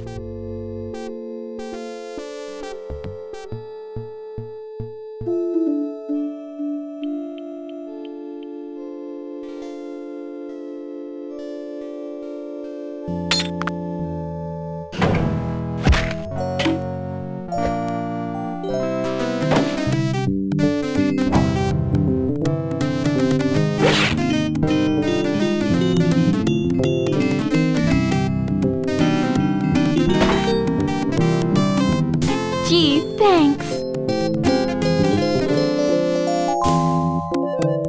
Well, back to the circus with you. I'm feeling a little morally conflicted about taking Bruno back to the circus. I'm not. Let's go, you big lug. Stay away from him, you malefactor. I'm not a malefactor. I'm a lagomorph. Look, I'm not going back to the circus, and I'm late for a party. Oh yeah, the Bigfoot party. Where is it? It's at Evelyn Morrison Savage Jungle Inn in picturesque Half-Life, Nevada. Bigfoots. And their dates? Only.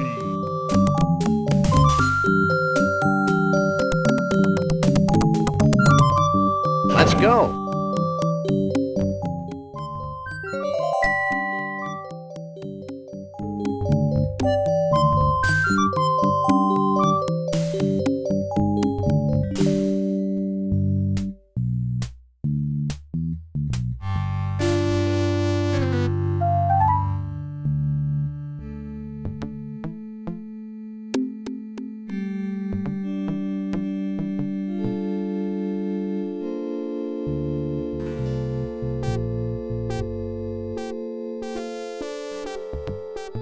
This is a completely unusable...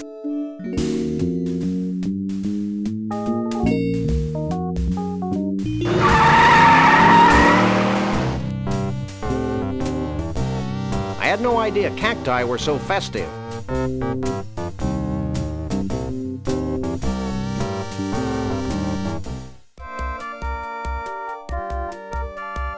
It's a carousel of bootleg Sam and Max dress-up books.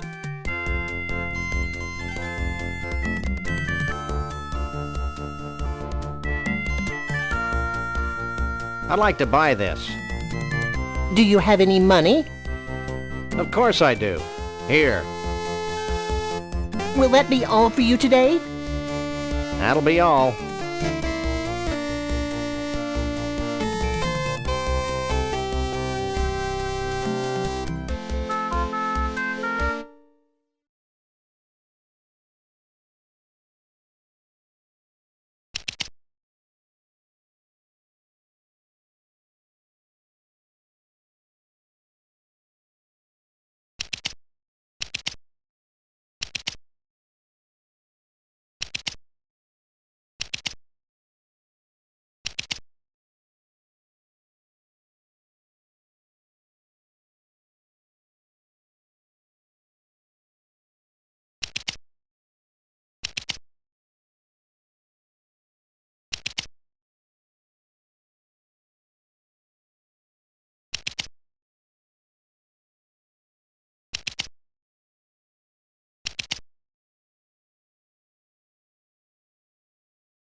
It's a guide to the operation of macro-hard maintenance droids.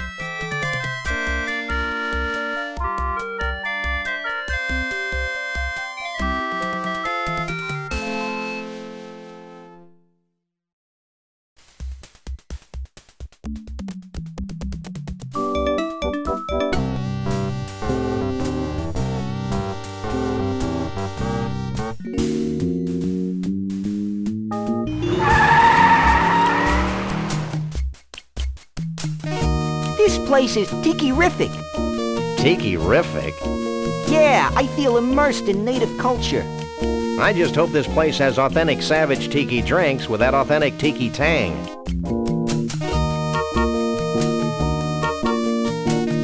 Savage Jungle Inn.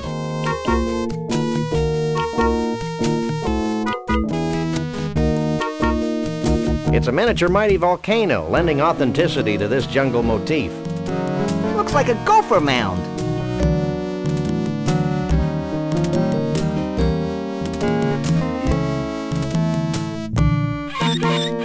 It's a phone booth with privacy shading. That's a particularly big Bigfoot. How's the band? Pretty happy as far as I can tell.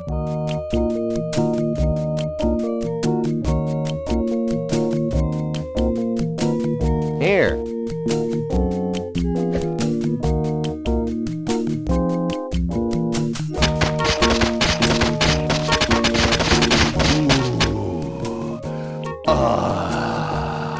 This is great. Really great.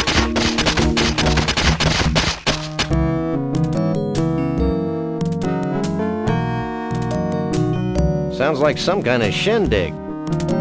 It's the event of the century.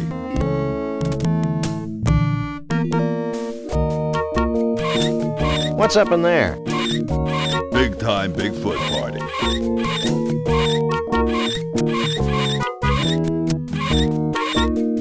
I remember seeing this movie in theaters when I was a pup. During the climactic scene, they dropped giant rubber snakes on the audience. Why don't they make movies like that anymore? Higher standards? Probably. I wonder if this bird talks. Maybe it'll give us an important clue. Nah, that'd be stupid. She looks familiar. Hey, aren't you Evelyn Morrison, famed B-movie star? Yes, I am she. I've seen all your movies. My favorite was Robot Terror from Beyond the Galaxy. Is that the one where the alien says, "Clam do Beretta Nimno"? No, that's Vampirus in Prison. Oh, yeah. Would you like Evelyn Morrison's autograph? Actually, we just want to ask a few questions.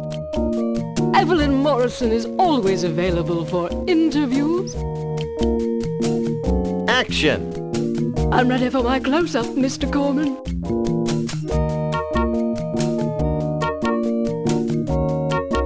I have this sudden craving for an umbrella drink. Evelyn Morrison's Jungle Inn has the greatest umbrella drinks in the world, with over 237 kinds of rum. All in just one drink? Which way to the bar? Take it easy, Max. You don't even drink.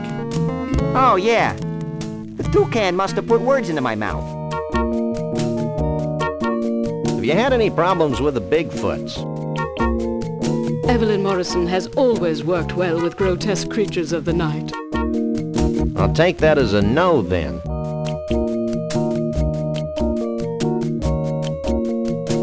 You haven't seen a short, self-absorbed, crazy-as-a-bedbug country western singing star around here, have you? If you mean Conroy Bumpus, Evelyn Morrison had him ejected from the premises hours ago. Why? He was harassing Evelyn Morrison's guests. How'd you end up in the hotel business? I bet it was a sordid combination of fast cars and fast living. Vroom, vroom. It was the stars. Bigger movie stars than you? Pshaw. Pshaw? No, the stars didn't get bigger. The rubber monsters got smaller. I still say it was a lurid tale of sin and depravity. Action! I'm ready for my close-up, Mr. Corman.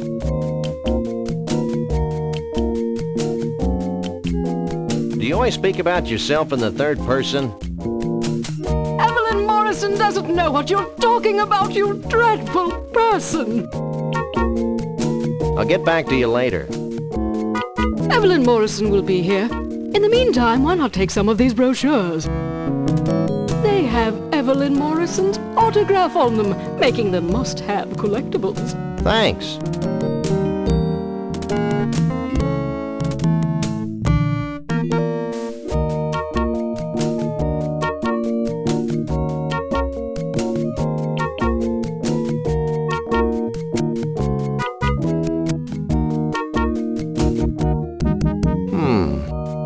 I hate it when you hum, Sam. It sounds like a high-voltage tower. These are pamphlets for the Mount Rushmore Dinosaur Tar Pit and Bungee Jumping National Park in North Dakota, and someplace called the Celebrity Vegetable Museum in Goat Liver, Texas.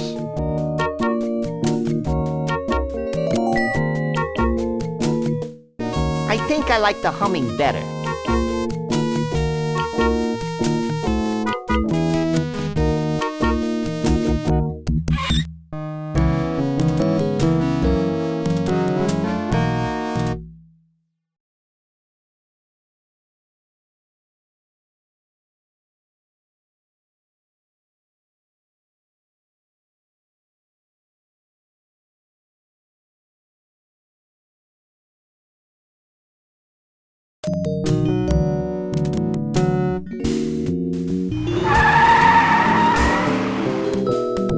Dino Bungee National Memorial.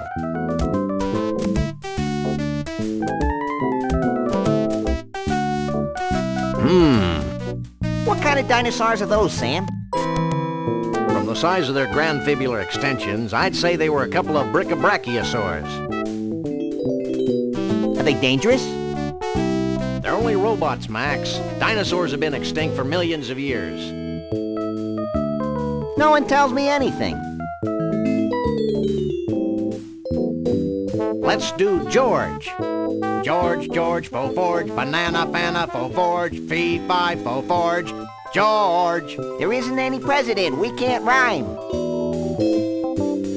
Let's do Thomas. Thomas, Thomas, fo famas, banana, fana, fo famas, fee, fi, fo famas, Thomas. Let's do Teddy. Teddy, Teddy, fo fetty, banana, fana, fo fetty, fee, fi, fo fetty, Teddy. Let's do Abe. Abe, Abe, fo fabe, banana, fana, fo fabe, fee, fi, fo fabe, Abe.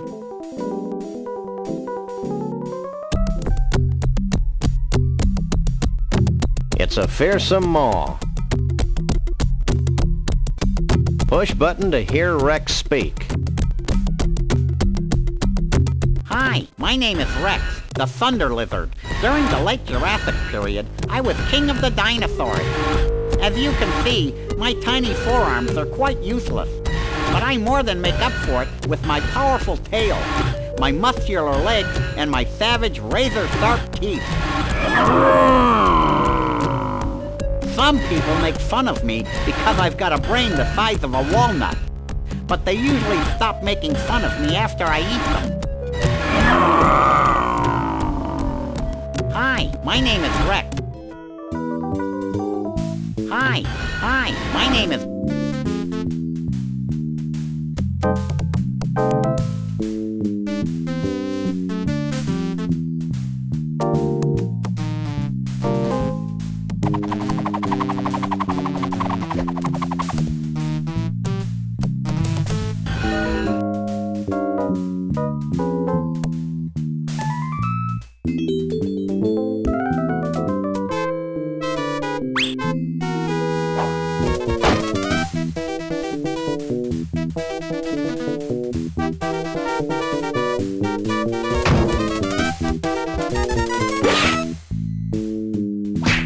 We finally got the tooth. The whole tooth? Nothing but.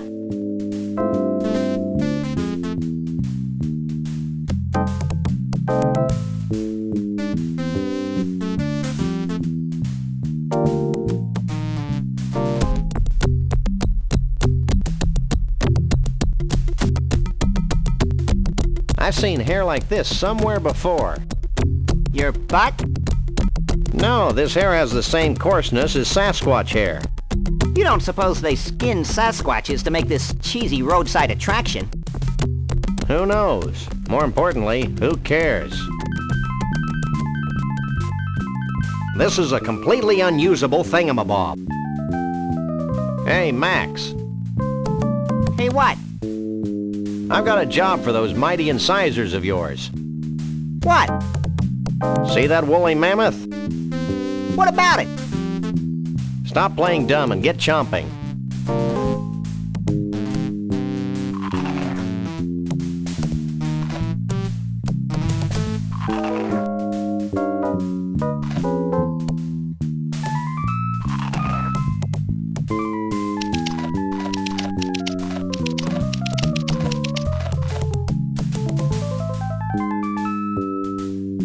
Fine work, Max.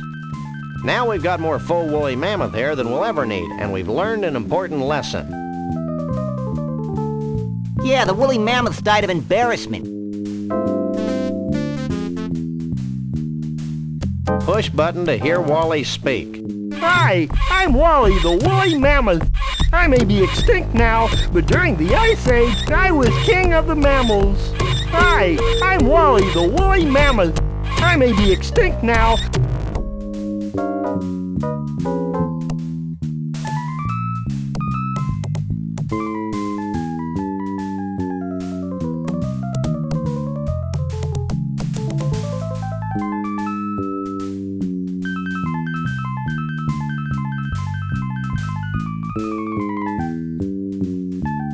This place evokes a sense of wonder. You have to wonder. I can't remember the last time I saw so much tar. Me neither, but my long-term memory is virtually non-existent. This line's not moving very quickly. The same thing could be said about the plot. That's not funny, Max. What's going on here, you cute little ragamuffin? What does it look like, Barface? You should show more respect toward your elders, Sonny. Respect this, Bowser Breath. Ooh, can I pummel him now, Sam? No, Max. Puberty will be punishment enough for this one. True. We want to ride the tar slide. Line forms in the back, Shep. Oh, the humanity. Where? So long, Squirt.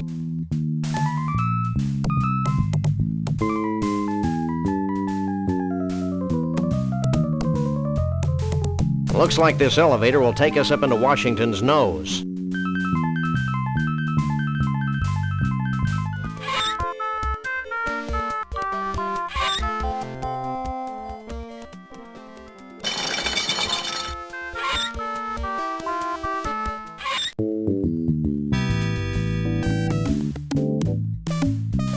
She must be the instructor on duty. Are you in charge here? Yes, I'm an Olympic bungee jumper and I know everything there is to know about bungee jumping. Olympic bungee jumping? Wow, she sounds sure. What do I do? The principles are important to master. Get a safety harness from behind that little screen over there. Once that's on, it's important that you jump from the board toward the pit of tar below. But I'm sure a great big hunk of fur like yourself would have no problem. Yeah, sounds easy. Looks dangerous.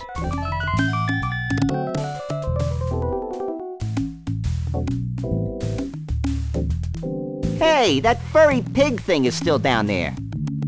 That's the beauty of this tar. It's always at the right consistency and temperature. It could be days before you sink too low for us to find you. I'm convinced. Let's go, Flyboy.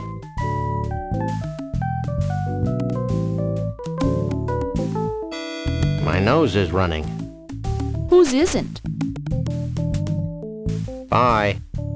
So long, cutie.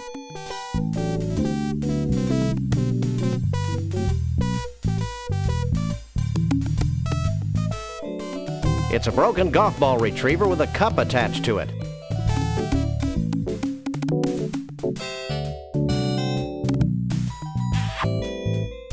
Quit that.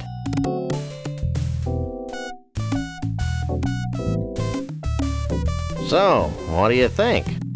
It fits you just fine. Ooh, stand back. She may pounce. It's a danger I face every day. So, Max, what do you think?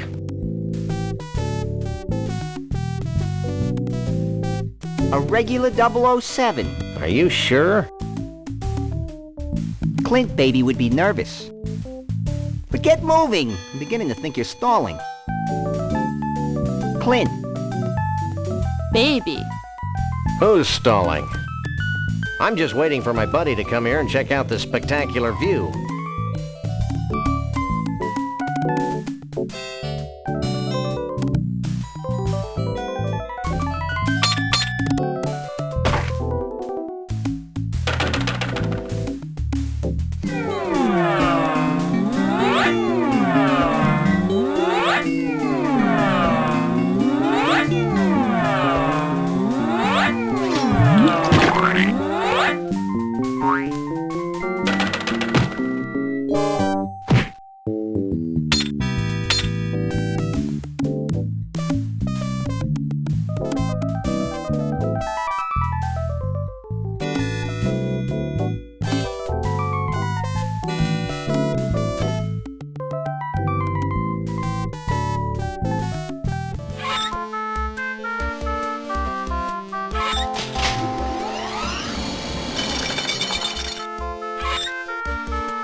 What detail?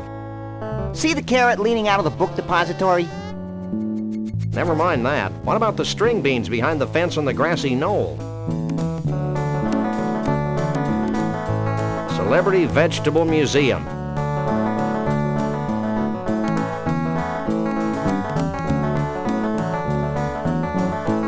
Which one of these guys is the walrus? The celery stalk.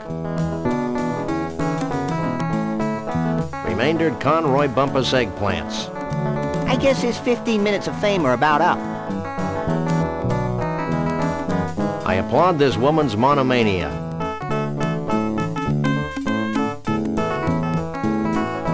What the holy mother of gourd is this? Oh, isn't it obvious? I grow vegetables in the shapes of famous celebrities. For a small fee, I'll grow a vegetable from a photograph. Oh, that would have been my second guess. I grow more fascinated by the moment. So what's the biggest thing in vegetable celebrities right now? I can't believe I lived long enough to hear you say that, Sam. You may not believe this, Sonny, but the biggest thing right now is miniaturization. Miniaturization? Peas. Peas? I know, it seems impossible. All we are saying is give peas a chance. So what do you know about Bigfoots?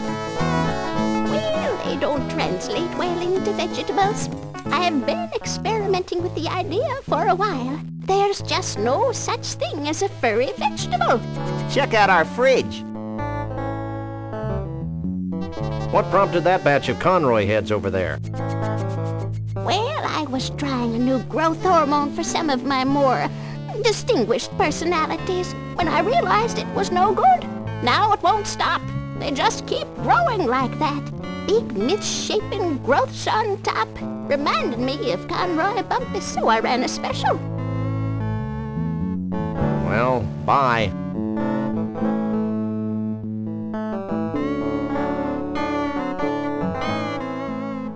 What do you make of this? Famed naturalist John Muir, huh? This looks like a zucchini squash to me. I can do this, but it'll take a short while.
Hey! That hurts! Knock it off!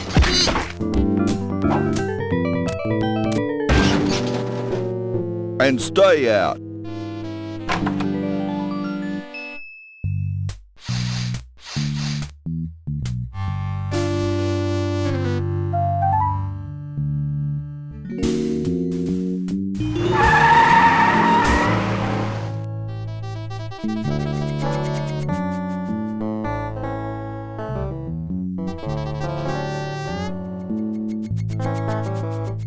Okay, I think I've had just about all the vegetables I can take for a while. How about you? I feel chock full of vitamins and ready to go. Where's my John Muir vegetable? Here you go, son. A zucchini squash that looks just like John Muir. Gee, thanks, ma'am.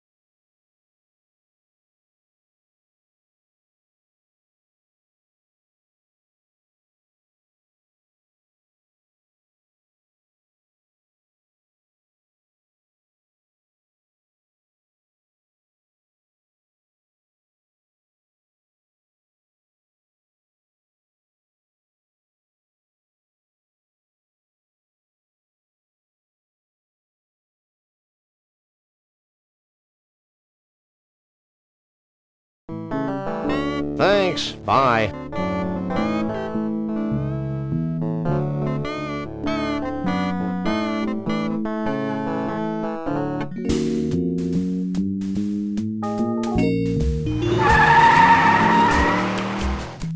It says, "Gvasnyeljitni."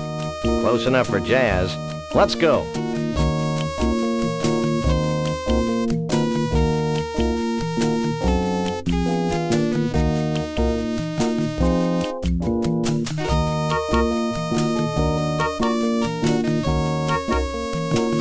Now the costume is covered with tar.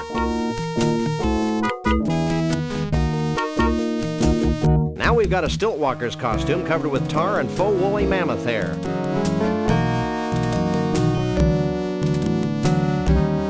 Okay, I've attached Conroy Bumpus' toupee to the Stiltwalker's costume.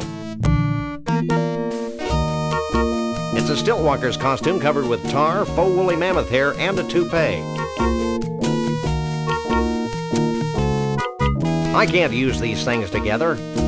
I can't use these things together.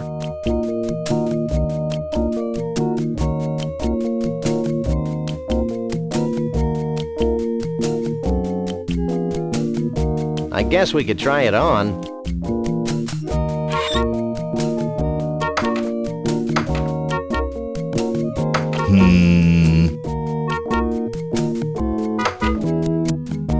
Hey, that's a downright nice Sasquatch costume. I'll let you guys in with that one.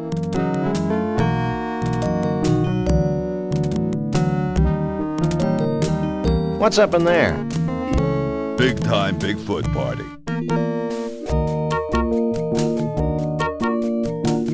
Looks like something important's happening. Hundreds of years ago, it was becoming apparent that our time was running out.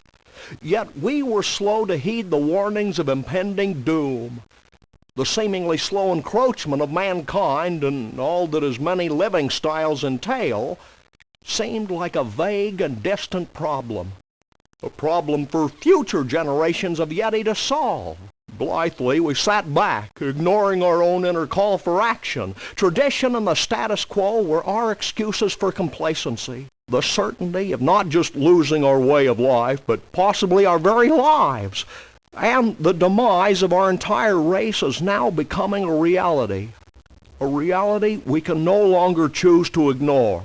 As it turns out, the humans and their technology are moving faster than we are, much faster than we had anticipated. And so we now face the final crisis. Unless we pull together, not just acknowledging the need for change, but embracing change not just with our hearts and our minds, but with our actions, we will fall behind, moving backward into extinction. Well, back to the music.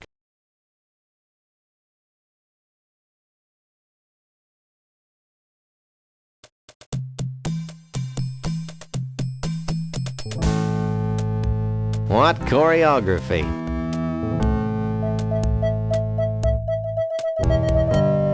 He looks spooky in a cheery sort of way.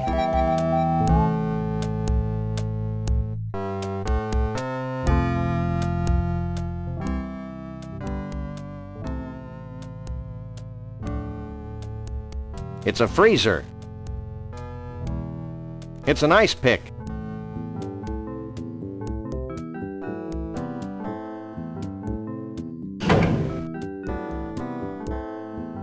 It's a freezer.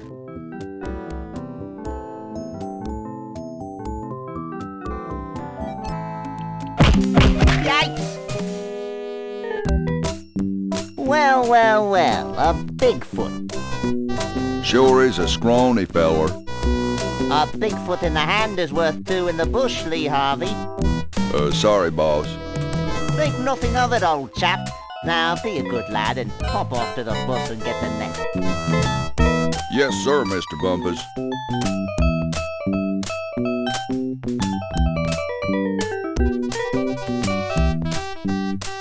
What do you think you're doing?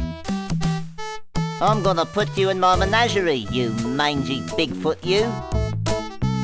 Look behind you, a three-headed monkey. Nice try. I can't be in your menagerie. I don't know how to play an instrument. You'll be amazed how a few hundred volts speeds up the learning process. Why do you persecute harmless Bigfoots? Harmless? Harmless? I'll have you know my parents were killed by a rabid Bigfoot. Really? Well, no. Actually, I'm just a warped, evil person who gets his jollies torturing cute woodland creatures. Well, that's a valid motivation, too. Where'd you get that British accent, anyway? I'm originally from Liverpool, twit. You. I'm not really a Bigfoot, you know. Pull the other one. You'll never get away with this. Ooh, I'm so scared. Don't make a move.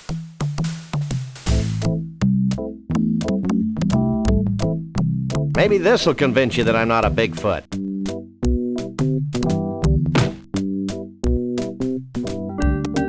You again? I left the net back in Bumpusville. Forget the net. We're gonna disguise ourselves as a Bigfoot. Why? so we can infiltrate their ranks, learn their ways, and pick them off at our leisure. Oh. And no funny stuff, dog boy. Yeah.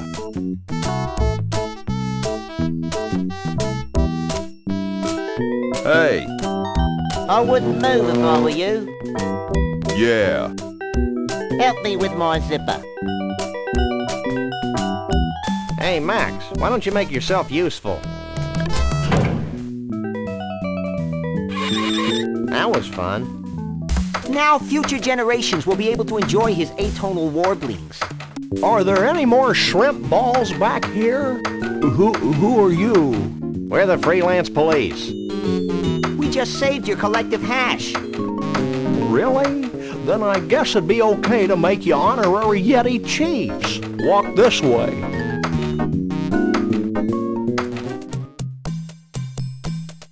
Can I have your attention, please?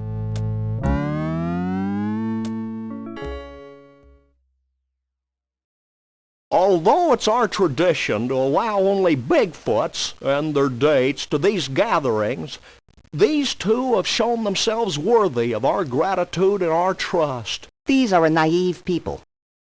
And so I'm granting them the title of Honorary Bigfoot Chief. So don't mess with them. That's it? Honorary Bigfoot Chief? Where's the cash? We don't want Bigfoot money, Max. It's probably made of tree bark or something. I know, but it's the principle of the thing. You may now wander freely about the convention floor without concern for your health. Gee, thanks.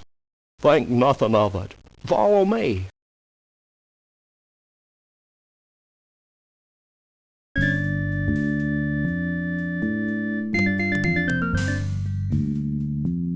Since you have proven yourselves to be friends of the Yeti, I have brought you here to share in our biggest secret. These great totem poles have been gathered from across the world and passed down from generation to generation of Bigfoots. Like fruitcake. We believe they hold the answer to our ultimate salvation, but the secret of their purpose is a riddle we've been unable to fathom. Sounds heavy. Like fruitcake. It's real heavy. Bruno. Like fruitcake. Why aren't you at the party? Who can party while their world comes to an end? Most of your mange-ridden brethren, apparently. I told you it was a bad idea to spike the punch. I thought it would loosen up everyone's imagination. No wonder we're facing extinction. Okay, guys, here's the situation. The Bigfoot way of life is rapidly going down the tubes. These totem poles might be able to save us, but A, we don't know what they mean. B, most of us have been partying too much to figure out what they mean. And C, we Bigfoots have a hard time operating in public, if you know what I mean. We wouldn't normally be asking for help, but we're desperate. Well, that's how we get most of our gigs, so why not?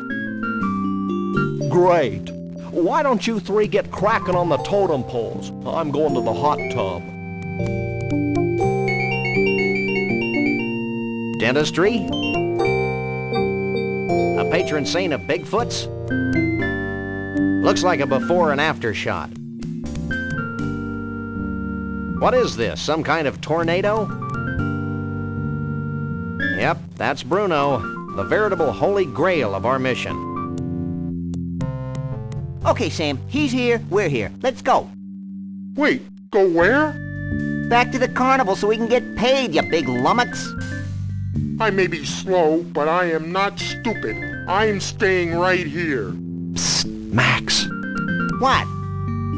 Maybe we should wait a while before returning Bruno to his well-meaning yet horribly twisted owners. Why? Because I have a sick, gnarled premonition that something important's going to happen to the Bigfoots, and it would be nice if Bruno were here to see it before we slapped him back in a block of ice. You're getting soft, Sam. We've decided to let you roam free until the end of the convention. Gee, thanks. Is there anything I can do for you in return? I still can't figure out how a witty, urbane Bigfoot like yourself fell into the clutches of the Kushmans.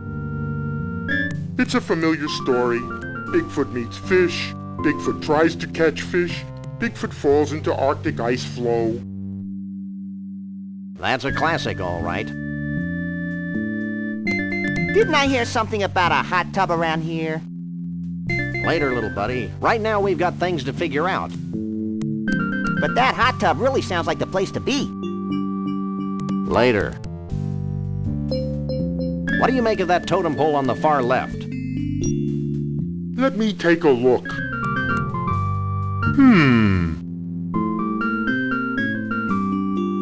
Well? It's a totem pole. And? It's made of wood. It's not too late to take him back to the carnival, you know. I'm not holding my breath, but do you have any clue who the guy in the third totem pole is? Nope. He sure seems to get along with vegetables, though.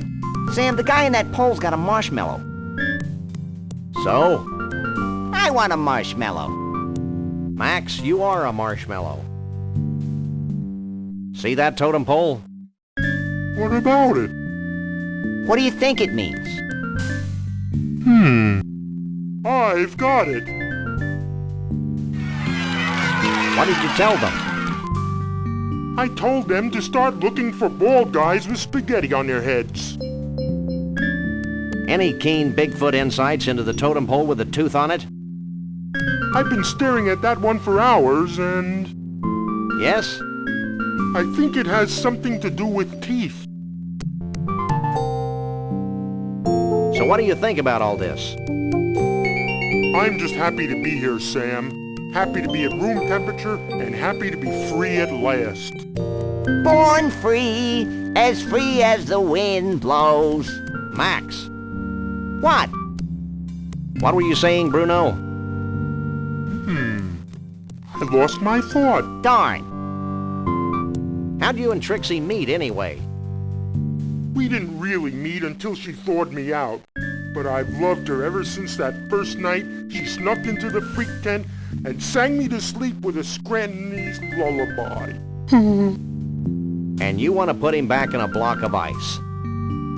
Yeah, so? I give up. Well, now that Conroy's out of your hair, what are you going to do?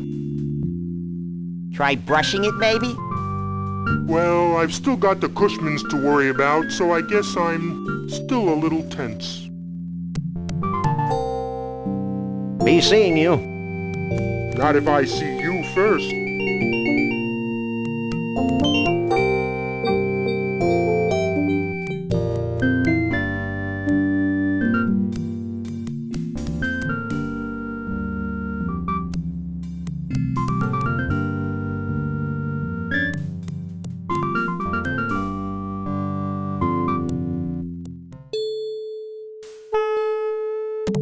She looks friendly in a scary sort of way. Mrs. V? Yes? I can only imagine how exciting it must be to be married to the king of the Bigfoots. Oh, it's not that great. Sure, you get to travel, but sometimes you get so lonely. Why, just yesterday I was telling my therapist, Nancy, sometimes it's so lonely at the top. And then she said, bow, bow, bow. Bow, bow, bow. Yada, yada, yada. Oogly, oogly, oogly. Bow, bow, bow. Bow, bow, bow. Bow, bow, bow. So I wish my hair was more like yours. I can't do a thing with mine. That's why he always wears a hat. You should talk to my hair care specialist, Janet. She does marvelous work. Why, just last autumn, she was soaking my head and I said, Janet, you're just about the best hair care specialist I've ever known. So she said, I wish my hair was more like yours. I can't do a thing with mine. That's why he always wears a hat. You should talk to my hair care specialist, Janet. She does marvelous work. Why, just last autumn, she was soaking my head and I said, Janet, you're just about the best hair care specialist I've ever known. And then she said, yada, yada, yada. Well, my husband thinks it's some sort of homage to the wild and woolly nature of us Bigfoots. But if you ask me, I think it's an indictment of people who don't wash their hands before dinner. I remember when we had our niece, Jay, over for dinner, and I said, "Jay, don't you touch that bread until you wash the ichor off your fur." Then she had the nerve to say, Who's the guy with a hat on the third totem pole? "I thought he was you." I don't think so. Then I'm at a loss. Have you given any thought to the totem pole with the two heads on it? Well, hon, it's either a visualization of our sun god's development and growth, or an ancient advertisement for an herbal mixture for balding Bigfoots. Bald Bigfoots? Ew! Why does that totem have a big tooth on it? Well, hon, some Bigfoots would have you believe that it's a symbol of power or some such. But if you want my opinion... And I can't imagine why we would. I think that pole represents the importance of visiting your dentist regularly. Life's funny, Sam. When I woke up this morning, I thought I'd just watch some TV and shoot some criminals. Now a big stinky forest creature is giving me a lecture on dental hygiene. I'm not joking, Bunny. Why do you think all those dinosaurs died out anyway? To impress the babes? No, it was tooth decay. Conroy Bumpus is in the freezer. Internationally renowned country western superstar Conroy Bumpus. I've got all his albums. He's the greatest thing since sliced bread. I'd say he's the most gifted entertainer of the 20th century. He's an immoral cretin, of course, but boy, can he sing. I was talking to my chiropractor, Karen, just last month, and I said, "Karen, that despicable Conroy Bumpus sure has got a pretty voice." So she said, "Bow, bow, bow." What do you think of Trixie? Trixie? Nice girl, wonderful human being. Complete fashion victim, of course, but so pleasant. Just last week I was talking to Katie, my color consultant, and I said, "Katie, that Trixie girl wouldn't know a burn noose from a sarong if her life depended on it." So she said, Bruno says hi. "Bruno? Why, me and Mr. V have known little Bruno since he was knee-high to a pig. Salt of the earth, Bruno is. Nicest, most generous Bigfoot you'll ever meet. Dumb as a post, of course, but generous.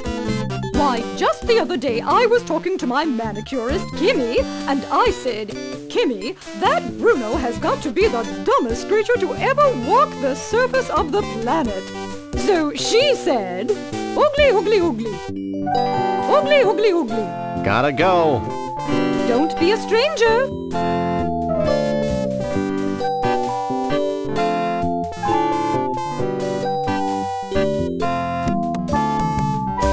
Ahem. Yes? You're the skinniest Bigfoot I've ever seen. I've been fasting in preparation for the day when the aliens come to rescue us. Are you the boy in a bubbled, a berry? Never mind. That's not very funny, Rover. In your delusional opinion, what would you make of the first totem pole? Well, the great winds depicted represent the chaos caused by the return of our alien brothers. Not entirely unlike the gust of wind we're hearing now. Any further insights into the dental totem pole? The truth of the tooth escapes me. The aliens have their own reasons. What about the totem pole with a man on it? I think he's a Bigfoot alien hybrid, an Uber Yeti perhaps. What do you think of the totem with the two faces? Obviously our alien ancestors were hairless, and clearly their intention was to evolve into the beings of total hair we are today. Hey, I'm evolved and I didn't even know it. Actually, you're just fuzzy. I'm devastated. Bruno's out by the pool. Wonderful. He must have convinced our alien forefathers to rescue us from this doomed planet. Actually, I think he's doing the backstroke.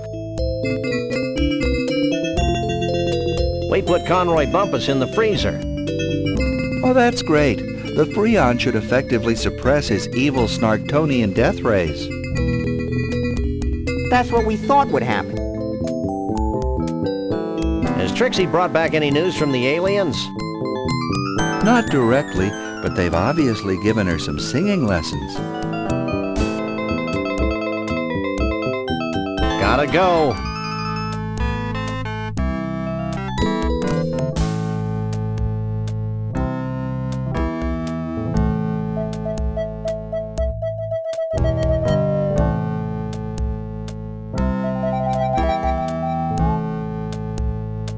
Gotta go. Well, hello, dude.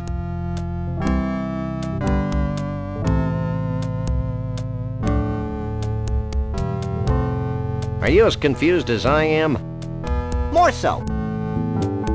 I'm excited. Who isn't?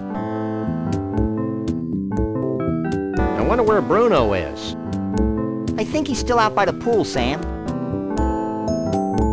Do you think it was a good idea to leave Conroy and Lee Harvey in the freezer like that? They'll be fine, as long as we put in a fresh box of baking soda every now and then. Want to do some painting, Max? You know us lagomorphs are colorblind, Sam. That's weird. So am I. I wonder where Trixie is. I shudder to think of the gross kissy-poo noises she's making with her boyfriend, Bruno. What do you think we should do with these paper dolls? I say we go down to the scummy side of town and give a bunch of hoods some paper cuts. What do you think that swirly totem pole means? I think it represents a primordial washing machine. I'm not sure what to make of that toothy totem pole. I think it's a graven idol for tooth fairy worshippers. That guy in the campfire totem pole could be just about anybody. Maybe it's Alan Ludden, the late host of Password. That two-headed totem pole is a mystery to me. I think it's the Kushmans. And neither one of them is bald. Maybe it's their wives. Why is this game called Car Bomb, anyway? To avoid getting the pantsuit off us. But you don't wear any pants. Don't remind me. You're looking hale and hearty, little buddy. I'm a coffee achiever, Sam. Well, that's all.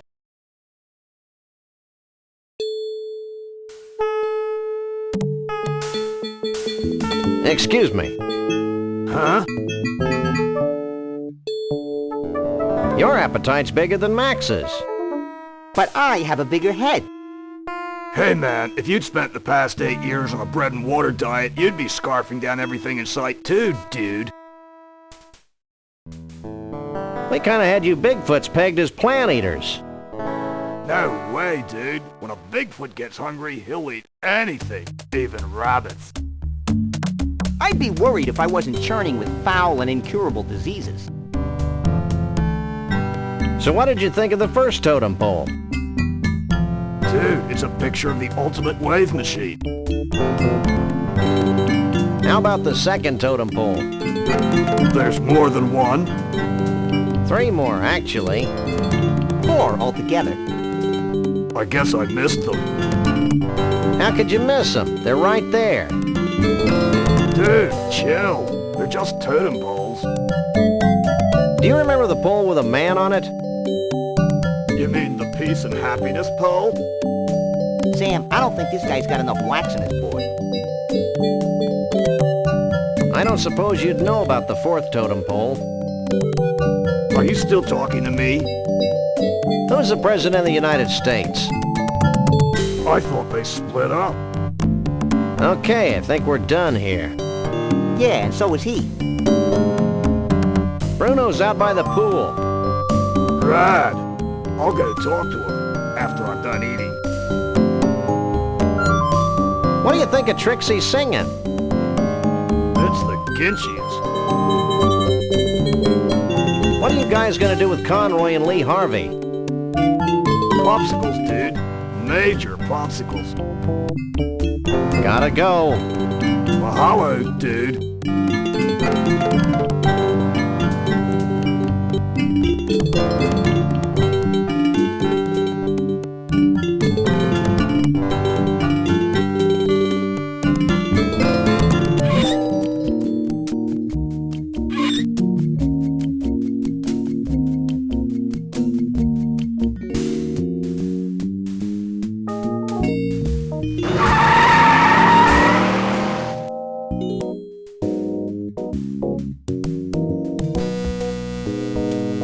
I don't think the ice pick will remove the cork.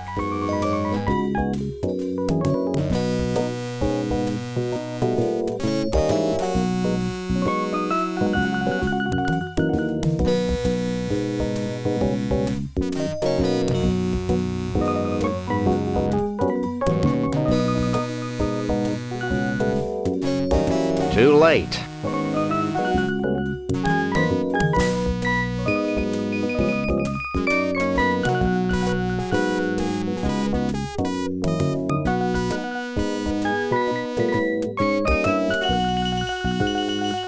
Shake a leg, Max.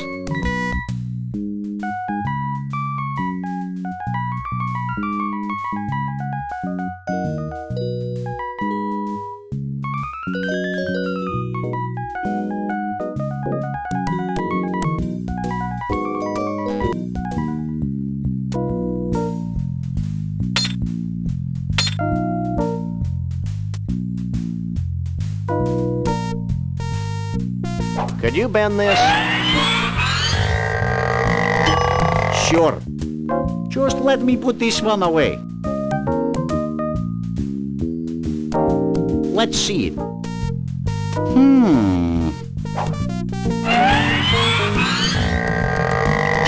How's that? Great.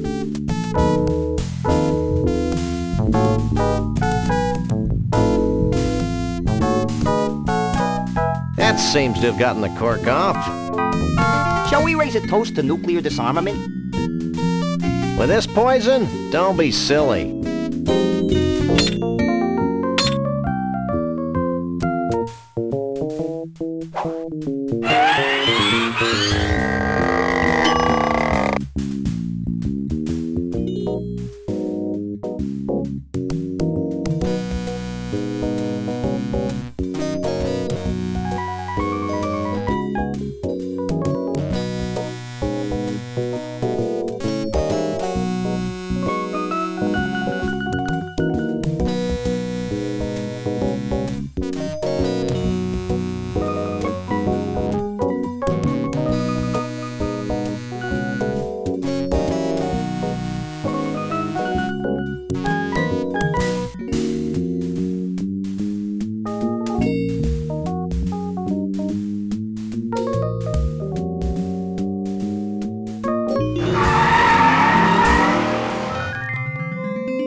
Looks like all the blood went to her head years ago. It's a mystery vortex booth. Can we try the vortex? Step right in.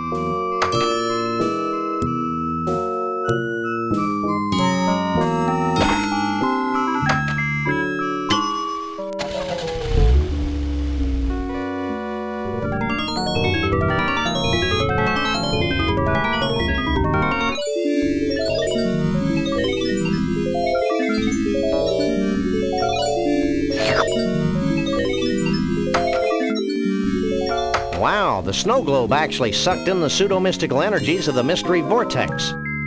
I was hoping something like that would happen.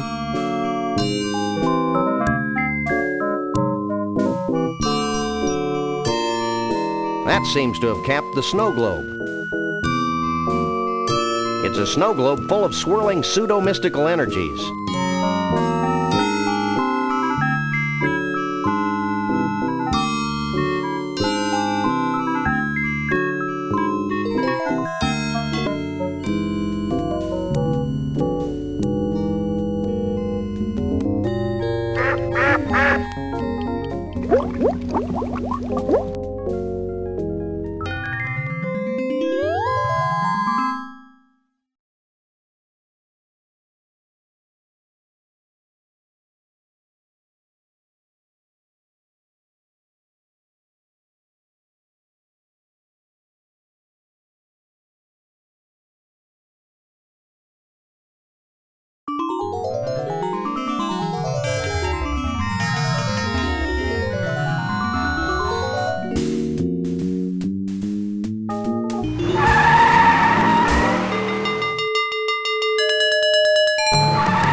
The pool of decadence. Bring me as many naked women as my poor eyes can stand. Jesus, Max, you don't even like girls. Oh yeah, I forgot. That's one damn stately-looking Bigfoot. Can you spare a second? Not really, but since you're saving my species from extinction, what the heck? You know, I'm really anxious about this whole totem pole thing. It'll work, trust me. I met Anxious once. He's the one with the drool in his beard.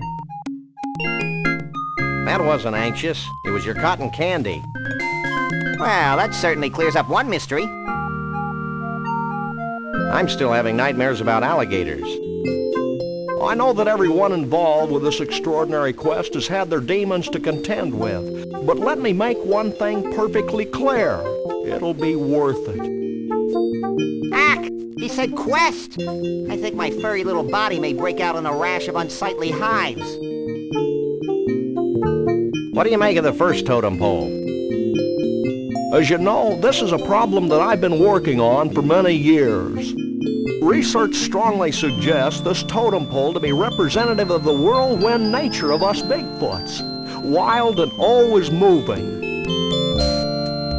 How does the third pole figure into the scheme of things? Let me be very clear. That pole constitutes the harmony from the coexistence of two similar beings, a harmony that springs from mutual respect and understanding. What does the fourth totem pole represent? I'm asked that very question all the time. My answer, rapid growth. What's your take on the second totem pole? I'm glad you asked. You see, I believe that it represents the sharp edge of ancient history, the fantastic staying power of the Yeti people over the millennia. What can you tell us about Bruno? Is it me, or does it feel as if we've asked just about everybody in the country about Bruno? Ah, Bruno. Full of vim and vigor, ready to take on the world. It reminds me of when I was his age. What do you think about Trixie? She's such a sweet girl, and very representative of the open-mindedness of our Yeti leadership. We're very proud of that. What's your official stance on Conroy Bumpus? Conroy Bumpus is a threat to the American way of life.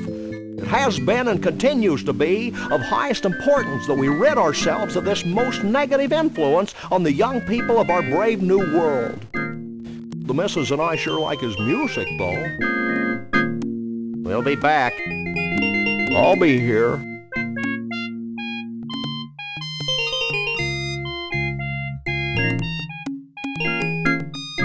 I think I figured out one of the totem poles. Let me see.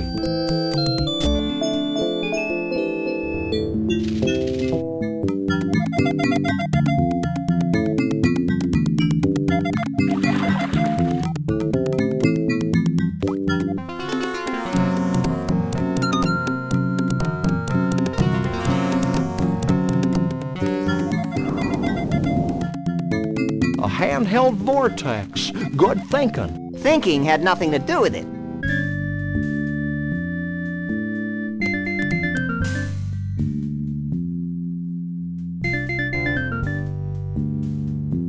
Hey, Chiefy Poo, I think I figured out one of those baffling totem poles.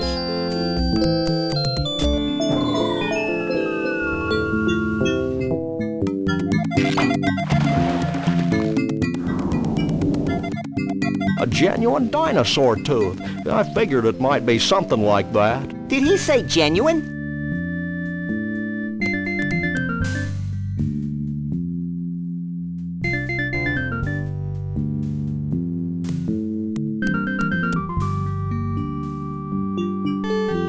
Hey, Mr. Chief, we found something that might tie into your totem poles. Yeah? What is it?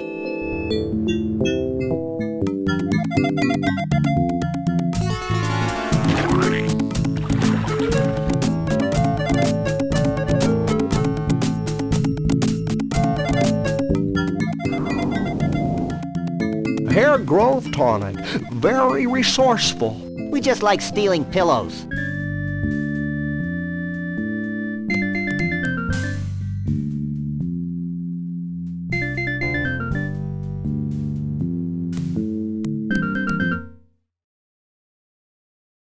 Finish setting up your half of the board, doofus.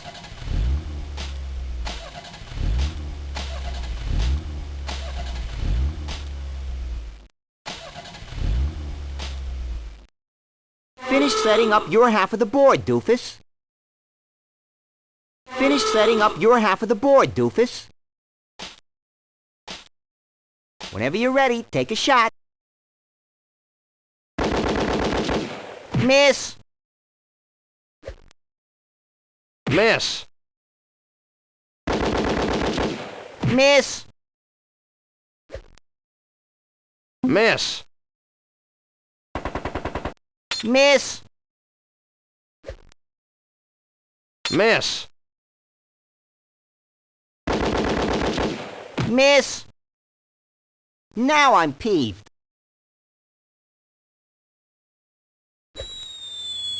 Miss! Miss! Miss! Miss! Miss. Miss. Hit.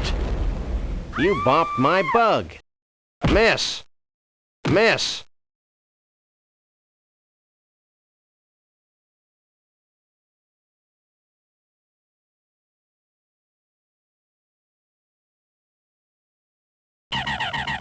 Miss. Miss. Miss. Miss. Miss. Miss. Miss. Miss. Miss. Miss. Hit. You bounced my bug. Miss. Hit. Miss. Miss. Miss. Miss. Miss.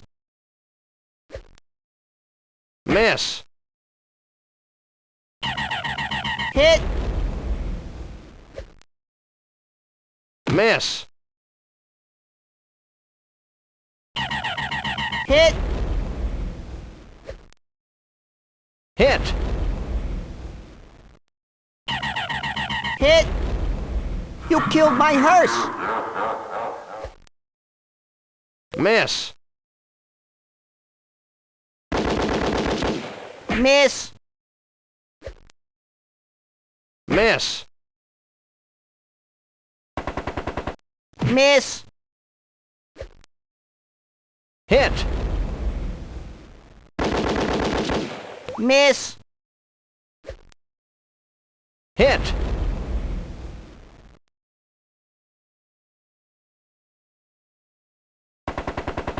Miss. Miss. Hit. Hit. You hurt my hearse. Miss. Miss. Miss. Trampoline. Miss. Go again, you knucklehead. Hit. Hit. Hit. Miss. Hit. Miss. Hit. You totaled my trailer. Hit. Miss. Miss. Miss. Hit. Miss. Hit. Miss. Hit. You creamed my camper. Miss. Miss. Miss. Miss. Miss. Miss. Hit. Hit. Miss. Miss. Miss. Hit. You crushed my cab. Hit. You torched my taxi. Let me think about this. Hit. Miss. Miss. Miss. Miss. Miss. Miss. Miss. Hit. Miss. Hit. You destroyed my DeSoto. I win. Finish setting up your half of the board, doofus.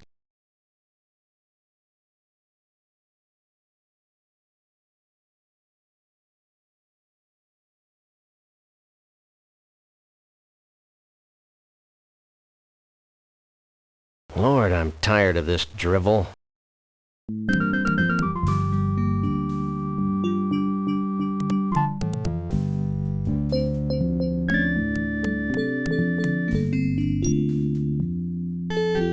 I believe we've deduced the secret of one of your totem poles. Hit me.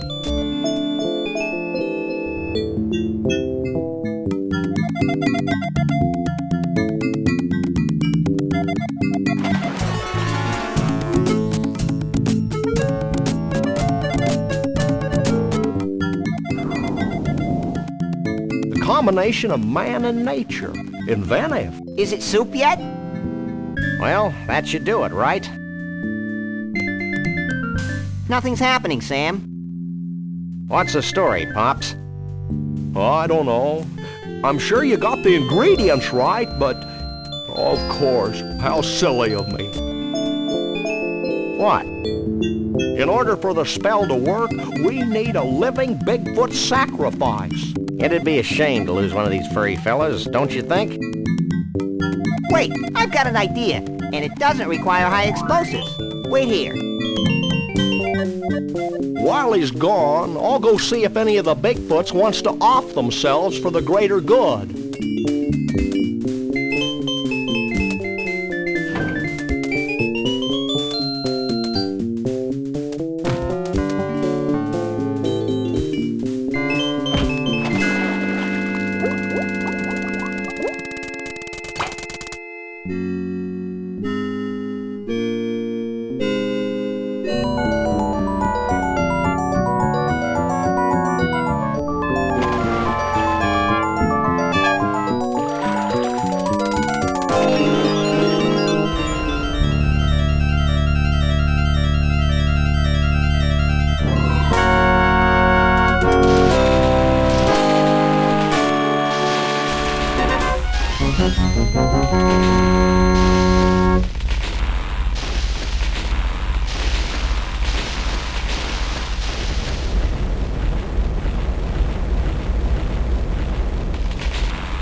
Well, that was one heck of an impressive display.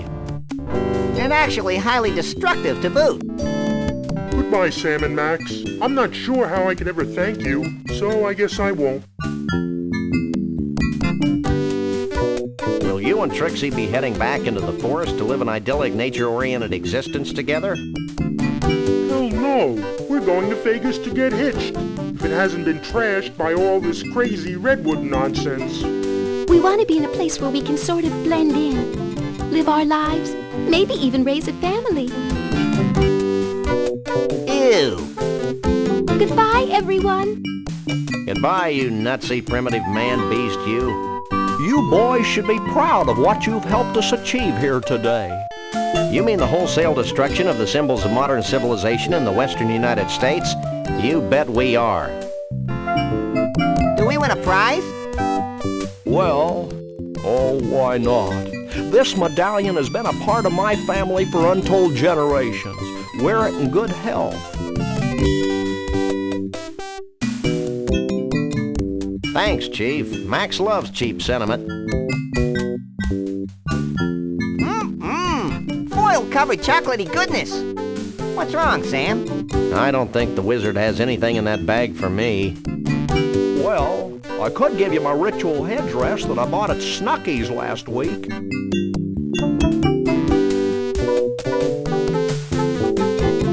I appreciate the gesture, but I've already got a hat. Well, that's fine too.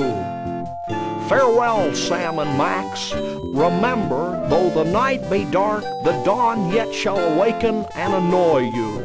Have a nice day. I'll miss that old rascal. I'll miss the way he smelled like a bag full of damp hamster shavings. Just like Grandpa. Hey, we forgot to get paid. Don't worry, little buddy. I've got it all covered. I hope you're happy. With those idiots on the case, we'll probably never see Bruno again. Oh, lighten up, Burl. Hey, they're back. Did you find Bruno? Of course. Bruno! How can we ever repay you? The blank looks on your faces are the only reward we need. That and a big fat check. Would you settle for 3,000 skee-ball tickets? Close enough. Let's go, Max.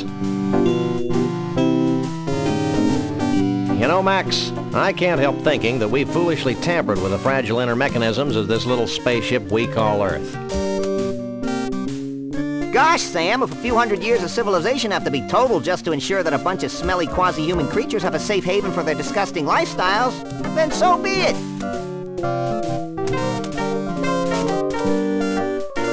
You crack me up, little buddy.